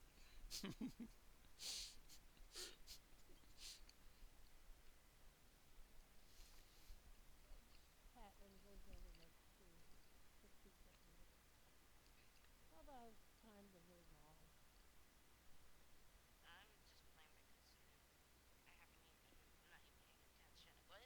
How about a child we move on to the east? Yeah, that sounds good to me. Yes. Well, sir, The I to- wish you the very best. yes, and you But guys, of course, carried him to the east side of the bridge, right? Yes. Right. So now he's kind of disgusted because he brought him to this side of the bridge. Now he's got to walk across that bridge. So he walks really slowly, waves goodbye to you, and says, "Perhaps we will meet at another time when we are less hungry and more willing to share our direction. Please let the other the what you call him Ursine, let him know that I wish to find more information from him concerning the 34th moot." Very well. what are these moots, Ponderu?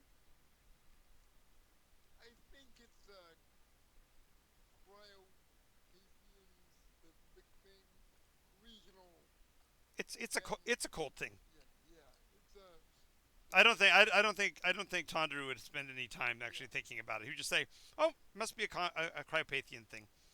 yes. Because it only Because while you as a player know, the character wouldn't know. yeah, yeah. Okay, so we set off on the road that leads east. All right. So, as you finish the path up out of that river valley and get farther away from it, you can look back and see that the river does meander from the north to the south and slowly turns um, back to the west if you'd have followed the river south. And of course, in the north, it goes up until it runs into the forest and gets lost in the bases of the trees somewhere to the north of you. That seems to be the south. Huh. Uh, can we get off the road and still go east, or is it just, The road still goes east. oh, the road still goes east? Yeah. As a matter of fact, it's not nearly as well traveled a road. It seems like for some reason traveling to the river was kind of like the direction and intent of the roadway. So here the road is turned more into a combination between a wagon trail and maybe a deer trail. Okay. All right.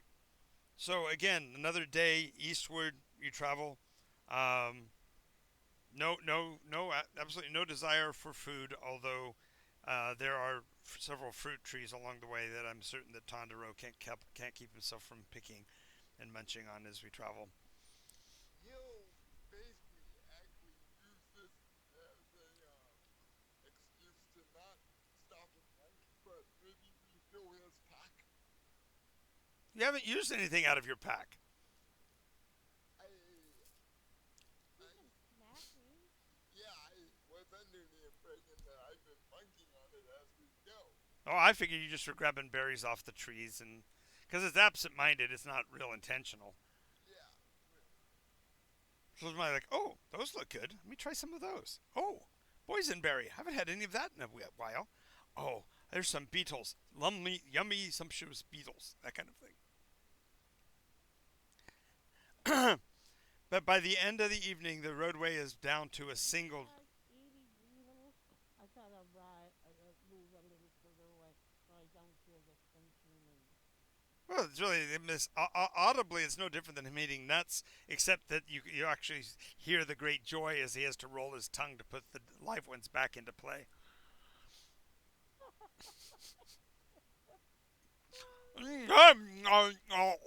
Get back here.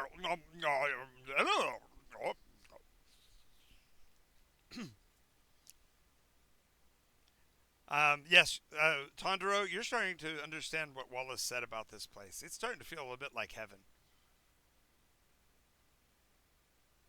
so that's what it is. We still. Okay. Because But by the time you set up camp, the roadway has actually dwindled down to basically one solid, fairly well traveled deer trail. There's no longer a road per se. So, as if this is where people. The river is where, like, common travelers Possibly. Possibly. There also is a bit of a mist rising in the hills above you. Okay. Hmm. Does it look like when you say mist, is it like a dewy mist or Like you're climbing towards the base of the clouds. okay?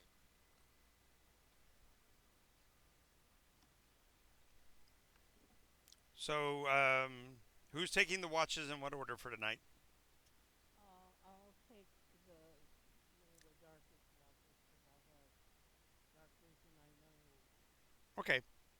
Yeah, and you don't have spells to learn or anything like that. So, No.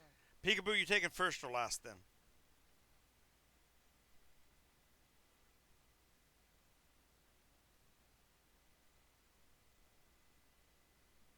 Okay, I was just making sure I wasn't muted. Yeah, I'll take last. Okay. Okay. So that leaves you to first, um, Tondero. Okay. As the others bed down and whatever, Klaus kind of starts to get on your nerves a little because he seems to be humming a song. It's a sweet song, but it's particularly repetitive, like as simple as something like "Row Your Boat." It's that redundant of a song. Yeah. And unfortunately, spiders don't sing very well, so it comes across almost like a buzzing sound.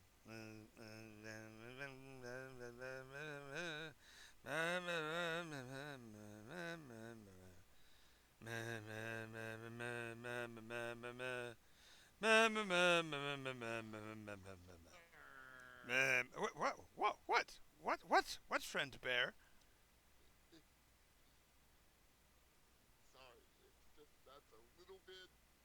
It's hard to concentrate. Oh, it's much more fun when we work on it together. I clap. Do you want something to sneak up on us? No. Well, if you distract me by making me hum the song, something may sneak up on us. And while I'm confident I could handle it, I don't like unexpected surprises that Not like birthday? birthday is not an unexpected surprise. Not like cake? Donut. Donuts?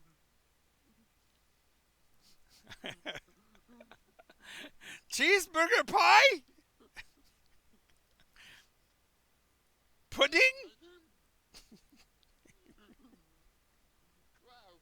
Yes. Now you're making me think about food and making me hungry again.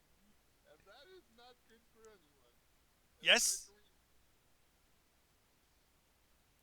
Good for Baker? you. Well, yes, Cheeseburger pie. I yes. definitely make one. Hey. Good for Baker, but we don't have any bakers around, and I'm I only a find? little. Um, that he'll cock his head. That may be helpful, but don't go I too find. far. And he takes off. You can find one within a few hours. Come back. We don't want you getting lost. Well, he's long gone by the time you finish your sentence.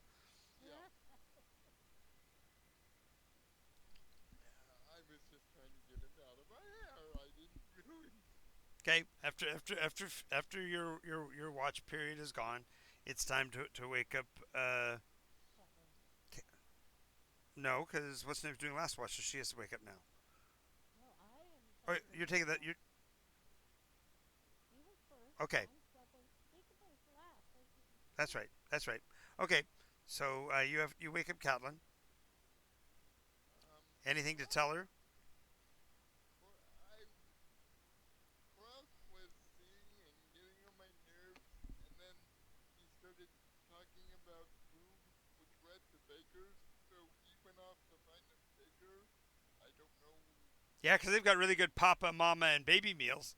Not sponsored. Oh my goodness. with a little white bag with orange on the side of it. Yeah. Um, Okay. maybe I don't want what's in there, but Maybe it, you do. Well, I won't borrow any trouble until it drops in my lap. All right. Have a good rest. Get some sleep. Tadu rolls up and pretty soon is snoring like crazy.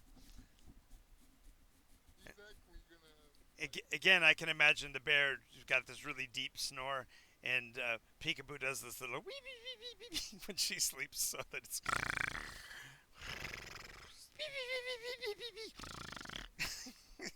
the Oh no, it Wilbur. gets even better because Wilbur does the wee wee wee with me. nice, He nice. doesn't do the snore part, but he does The high pitched, exhale. Yeah, yeah, I yeah. nice, purr a lot in my So sleep.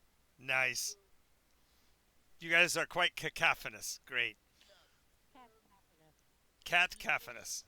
he's gonna instinctively curl up next to Peekaboo because reasons. Okay. Wilbur probably has to push you away, like put out his claws and jab you in the ribs periodically to get you to move away. Yeah. No spooning. Get away from us. That is not. No, I would never. But Well, you are much larger than they are, so I like grab Wilbur in my sleep and I roll over. yeah. Poor Wilbur sighs because like his arm is caught up underneath yours, so it's sticking up in the air next to his head. Oh crap! Alrighty, so Catlin's on watch, and in the middle of the night you hear tap tap tap tap tap, zwooba, zwooba, zwooba, tap tap tap, zwooba, zwooba. Brum, brum, brum, brum, brum, brum, brum,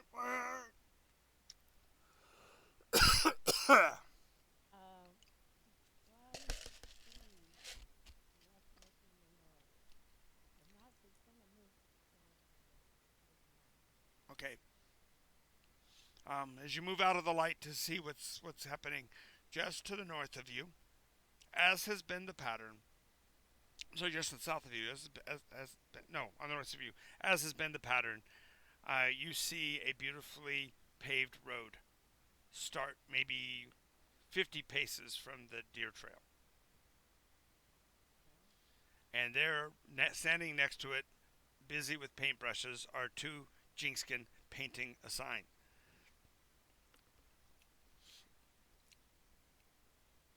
And they're doing that Muttley thing where they do that wheezing laugh. I can't even do it, but that That wheezing. breathy laugh. Yes, that breathy, noiseless laugh. That exactly, exactly. Almost a cackle without the cack. Yeah, exactly. Yeah. It's mostly air passing over with a hiss sound. Yes, yes, exactly, exactly. Boy, you do it really well. We have a gene. We have our first gene noise. We have. Oh no. Oh yes. Okay, we have two gene noises. yes, yes. We have two gene noises. Soon you'll catch up with Scott, I'm sure, in terms of noises. But we have two. Our two first officially documented cases of gene noises. Padum dum. Padum dum. That's true. Padum dum. Padum dum. Uh, are you guys at it again today? Still, you really should take the road. It's very useful. But where does it lead? To dinner? Duh. You know, you're awfully much interested. You should all be enjoying it. It would be fine. But I have to ask my companion. We'll wake up in the morning and take some news. Just take some things. A Oh, pleasure to meet you. is it? Why not? Think carefully before you answer that question, Gene.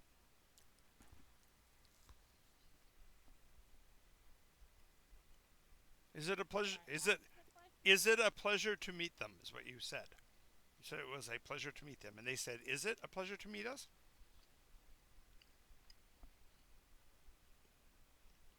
He doesn't say a thing. Ah, good answer. They pack up their stuff and leave, so the paint is dry by the time you wake up. We had visitors, Peekaboo. peekaboo. The Downies again. The Duncans. Germlane or Jinxkin? Germ lane. Germ lane. Okay, the germ lane. They're busy building the road, changing the signs, and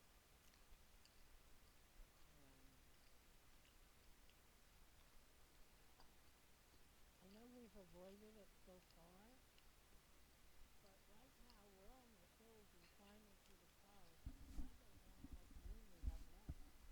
Oh, have we had our long rest already? Yes. No, Yes, you have because you're being awakened for your watch. You're the last watch, so yes, she's had her long rest. Okay. but we The still have a watch, and right, and Catelyn hasn't finished her long rest. yeah, and I have to finish mine. So perhaps in the morning when the rest of us get up, we can talk about that. But good night. Good Hmm. hunt. Good hunting. Oh, by the way, I have to mention this. I just now noticed that Drifter's back with us. Thanks for being here, Drifter. Yay, Yay! Drifter! Haven't seen him in a while. Yay! Glad to have you with us. Do remember, Drifter, you can go into the Discord and catch up on the notes on what's going on. So I don't know how long ago you joined us, but I'm so glad to have you with us. All right. So it's now Peekaboo's watch. Yes. I will keep watch. Um. Hmm. I could actually have Wilbur have a higher area and use him as my line of sight while I sit somewhere comfortably. Sure. So I see through what he sees. Only if you, yeah, while you close your eyes, yes. Yeah, while I close my eyes, I can't see. I can see and hear through him, and so. So I see the duality of here. She gets to have a watch and catch some more shut eye. Get it? Yes. I'm also trying to not injure myself. She doesn't want to get hurt in the night. I, No, so I stay in camp where everybody I is. totally I totally see you can like you say Wilbur, climb up there, and he climbs up onto the sign or whatever, and Mhm. then you go over and push against the side of Tondaru like he's a big pillow, and Mhm. scoosh in just right and lean against him for the rest of Oh yeah. Yep. Yep. Yep. That's exactly. Yep. Nailed it. the. That's You exactly what happened. you might get like there might be a slight pause in Andrew's snoring as Oh yeah, I mean you do one of those satisfying sighs as you rechange position, going, ah, so so good. Ah, yes. Oh. Don't do that too much; you'd scare people. Oof. So yeah, I'll have Wilbur go up there and keep line of sight, and I'll tell him. And I imagine Wilbur's. He may not talk a lot, but I imagine he grumbles a lot in. Oh, he does. He does. Almost like an alternate The voice, like I'm the thinking like gr- the Lilo is like Stitch. In his own undecipherable language. just speak more gently and watch. Okay, morning comes without a sunrise, so to speak, because it comes up through that hazy cloud to the east of you. Still, Okay. you yawn and stretch and realize the road has actually increased or rather decreased his distance from the deer trail to the point where it's literally bounded against the side of the deer trail. Somehow it continued to build even while you were napping, imperceptibly getting closer to the road. I'm assuming I was able to see that happen. No, no, because yeah, but Wilbur, no, because Wilbur's watching out. You've closed your eyes, and so No, no, no, Wilbur's. no. I can see and hear through I Wilbur. know, but Wilbur is looking around, and he's actually attentive for things that are surprisingly, moving towards you and stuff. But he would That's not perceptibly notice a road creeping forward inch by inch. that's fair. Okay. So when you guys wake up in the morning, the beautiful road is bumped up directly against the deer trail. That's a big no for me. Um, lets out a loud, deep sigh and says, Cabin, Peekaboo, they're not gonna stop until we take the road. That's It, it, usually when they're gonna get us.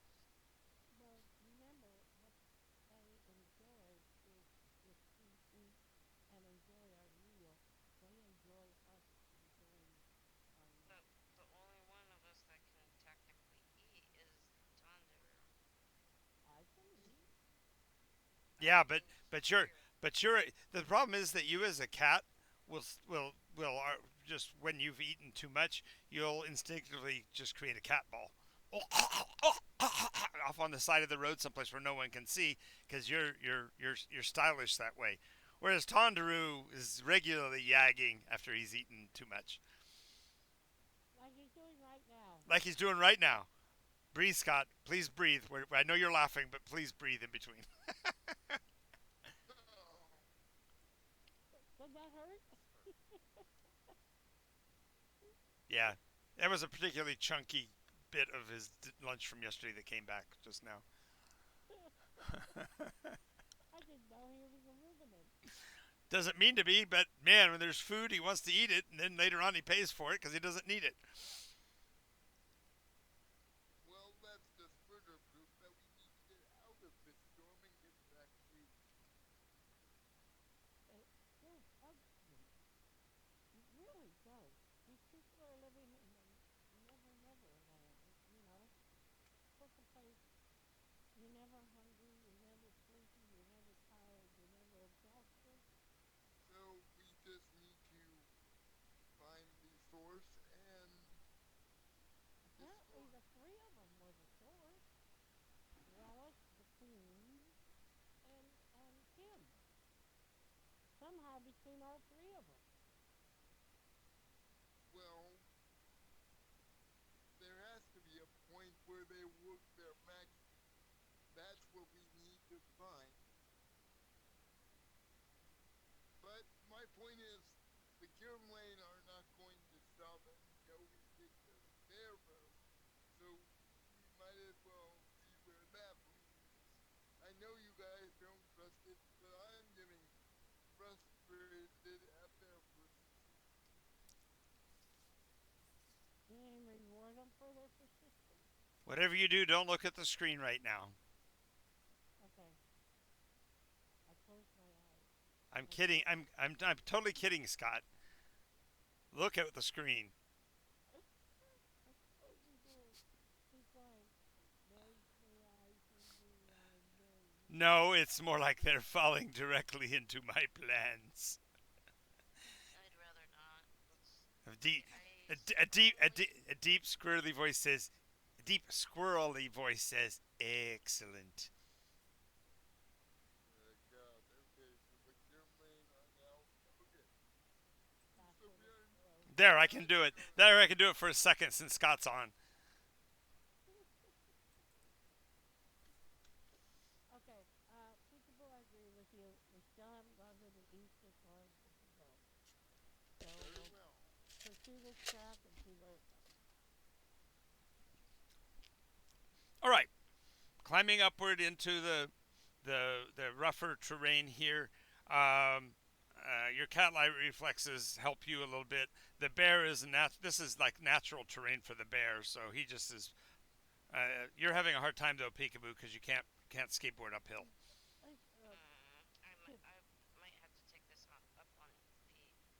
Yeah. Why not? Maybe Conjurer could carry you on his shoulder.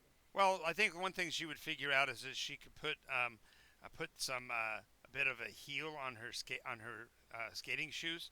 So she's got like Converse All Stars with like a 4-inch heel, and therefore when she's on the skateboard, it's flat and level. Get it?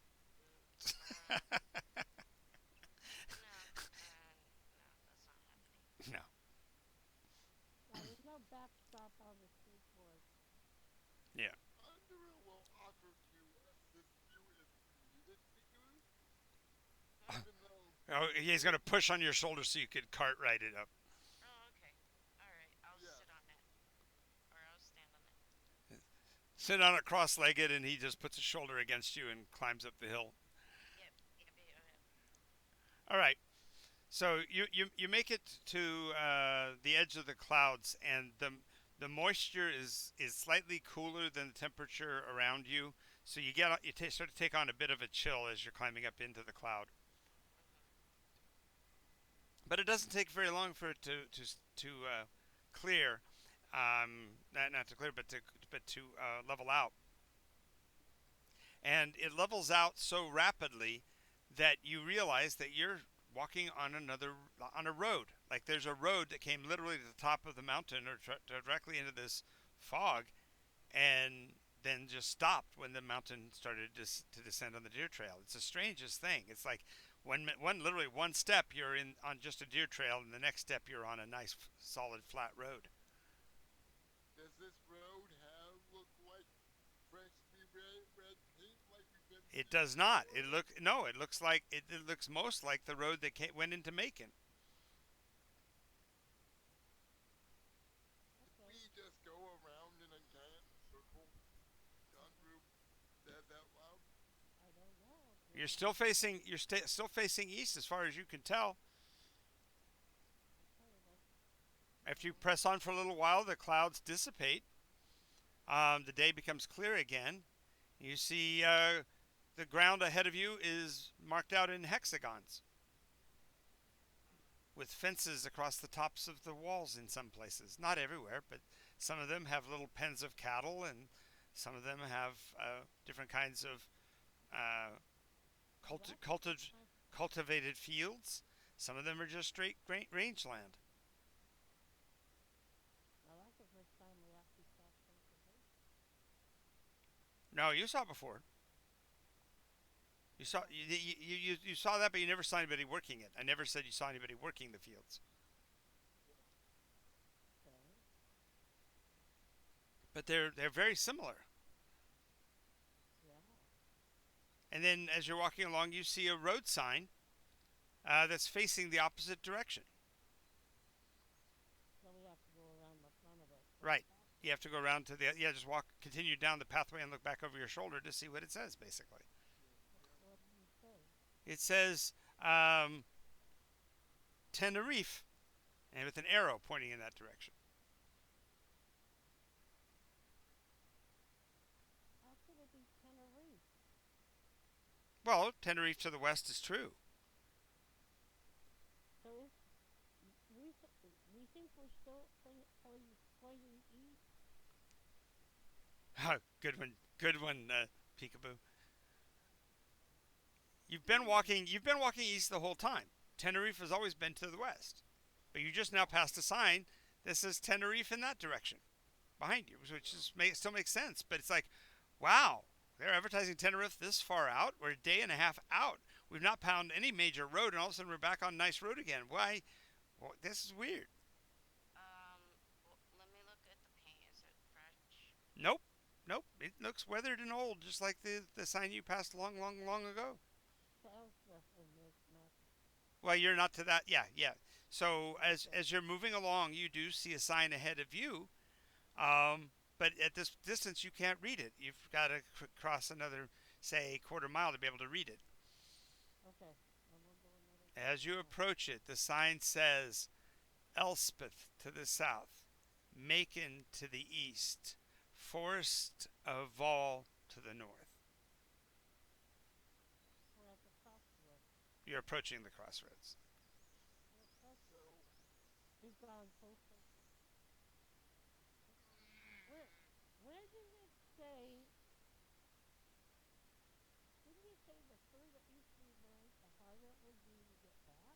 Mm-hmm.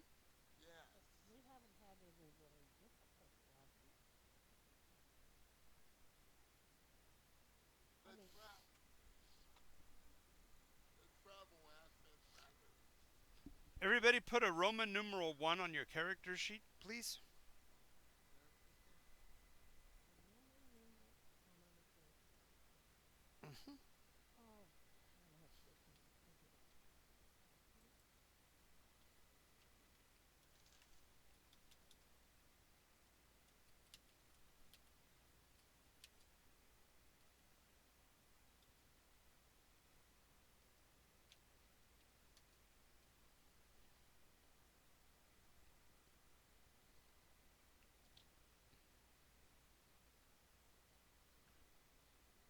It's almost the fur that needs to get some more rest.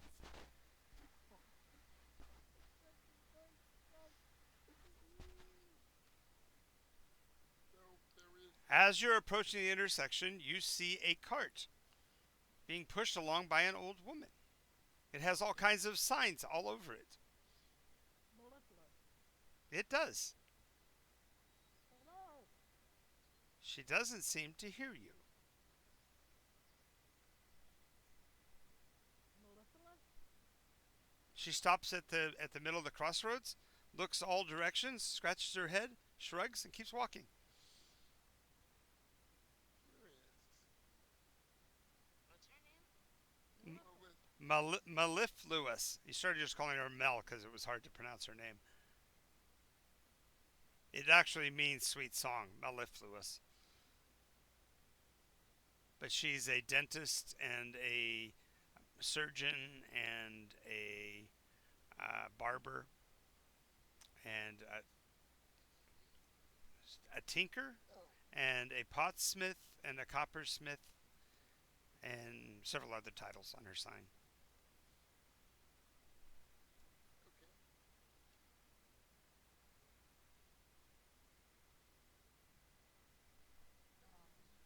bad because I put it on the wrong character sheet. Why was she not here? That is curious.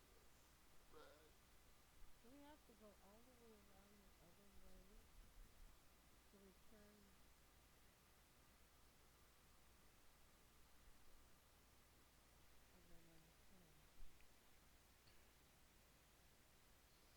About this time, you were coming up on that waypoint just past the crossroads, and you see a group of four little Nothing. the builders. No, the yeah the Jinkskins that you ran into before. The ones that what the Ander, Budiff, and Bob. yeah, recognizing them, I'm gonna try to hail them. You try to what them? Hail them. So you're gonna shout to them too. Yeah. Okay. They are busy cleaning the waypoint, polishing the table, picking up the debris, rebanking the fireplace, that kind of thing. They don't seem to hear you. Go up to him. Just actually go up to him. Yeah, I'm gonna walk up to specifically Anders and see what's the one I'm aiming the weapon. Sure. So you walk up and Anders shouting orders at his friends, and they're laughing in their own little twittering language. It almost sounds like birds. They're clearly laughing and enjoying themselves. As you walk up to him, you see him shudder, like he's cold. Rubs his arms. You see for a second the breath coming out of him is cold, like you see the mist come out of his mouth, and he stops and jabbers at the other two, and they all come over and experience it too. Then they all start laughing and spread out away from it, away from you. They don't seem to have heard you at all. I'm Try to. gonna exhale my own breath, seeing that they like have this mist effect when I breathe. Does a similar effect happen to mine? No, He tries to grab one. your hands pass through him. When you do, he yelps, spins around with a knife out. He clearly doesn't see you, though. My hand was right over. Yes. I think That we is. she takes out a piece of paper and a pencil and she writes on it. Okay. Or the charcoal. Mm-hmm. Yeah. And writes on it. Yep. And she holds it up to They don't even respond to it. They're busy cleaning away. but I can't see. Or because your opponent. Okay? She lets it drop. Okay, so it flutters to the ground. One of them almost immediately hears the sound and comes over with his little pointed stick, stabs the piece of paper, and jams it in his trash bag. Someone made that? Or was it? No. Oh no. Is this another piece of paper? Yeah. Not my note? Your note flutters to the ground. He doesn't even notice it, what it says. He just grabs it with like it's a piece of trash because that's what he's doing is cleaning up. He just thinks somebody must have missed it.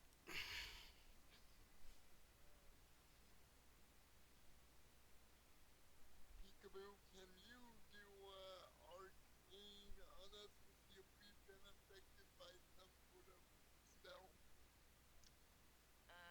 Yeah, I'll go ahead and do an arcane check. Okay, so as you're casting, you can see the look on their faces because you're a lore bard, so you have to do a little rhyme or whatever to make the spell trigger.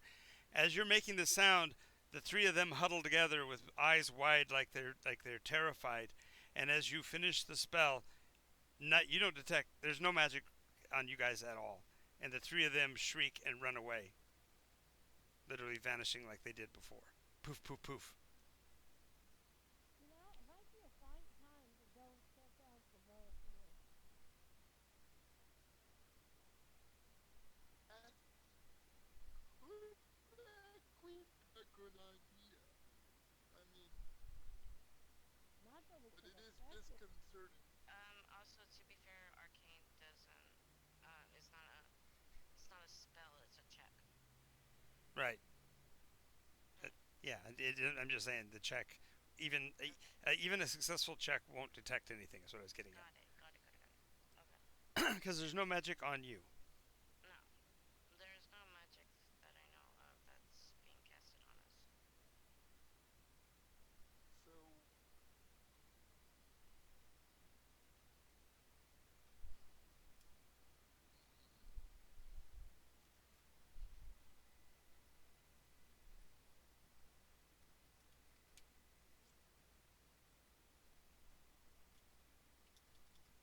if it's not magic, I think I know if I was dead.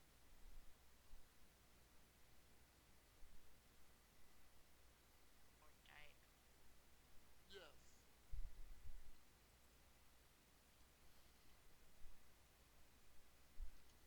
You kind of don't forget that. Yeah. The only thing I can think about is trying to undo it and come back and go all the way back around.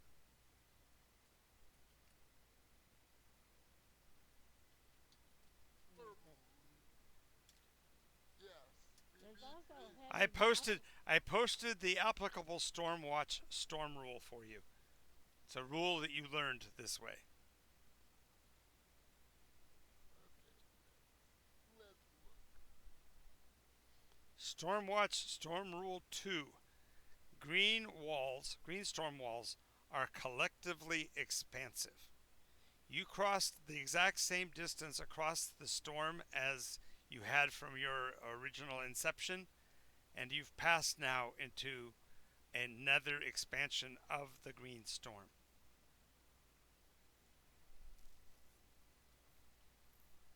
So this is an Alternate. So we're in a green storm of a green storm.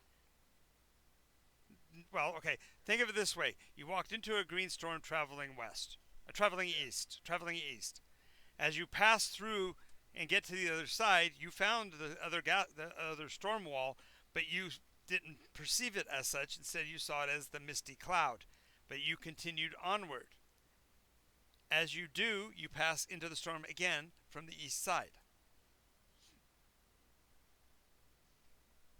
So now the storm is twice as wide, and you are literally twice as far from your point of origin.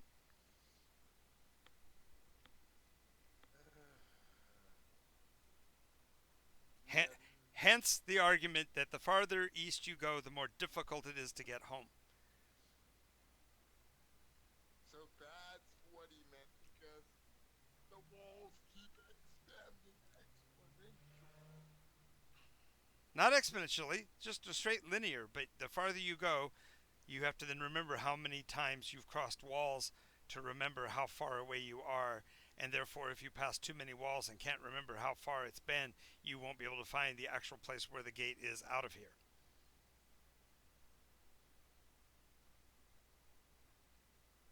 So maybe backtracking is the right move. Well, you don't. The thing is that I posted the Stormwatch rule for you in the meta. You as players don't know that. All you know is that you've passed the same sign and the same gateway, but the people there are not able to interact with you. Because you're really one storm wall away from them.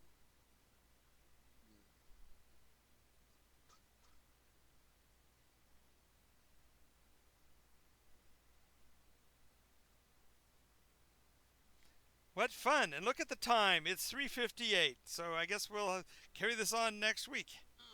We tried to not cliffhang, but The story, this story, because you're in a green storm, is going to be sort of of this nature until you get out.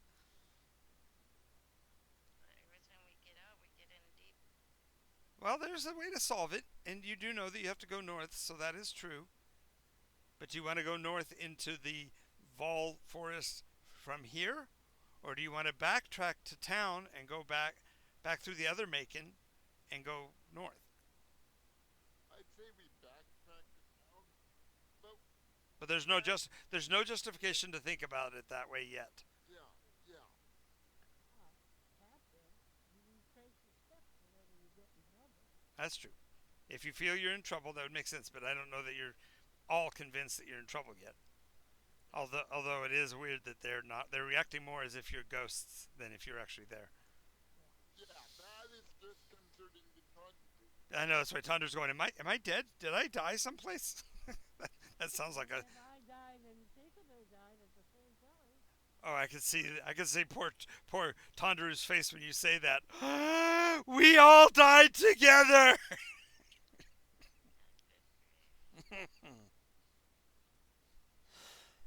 That's funny. Alrighty, so it's time to sign off for this show. Thank you guys for watching. Thank you guys for playing. Hopefully, we'll be able to keep the other players for the rest of the game next time. Otherwise, we're going to be endeavoring to be back on for the 6 o'clock show tonight if everybody shows up. Otherwise, we'll find something else to do. But thanks for watching. We'll see you next time on Nycos. Get Hey, the bye. chat open. Bye. Bye. Oh, and we got Ryder Obvious. Hey, it's almost 5 there. Yeah, he was noticing. Ryder Obvious is one of our big fans. He's from Denver, Colorado. He was one of the guys that was in the faith community I was in when I was there. So thank you very much. His name's John. So everybody say hi to John. And thank you again for being with us. We'll see you next time on Nycos. Bye.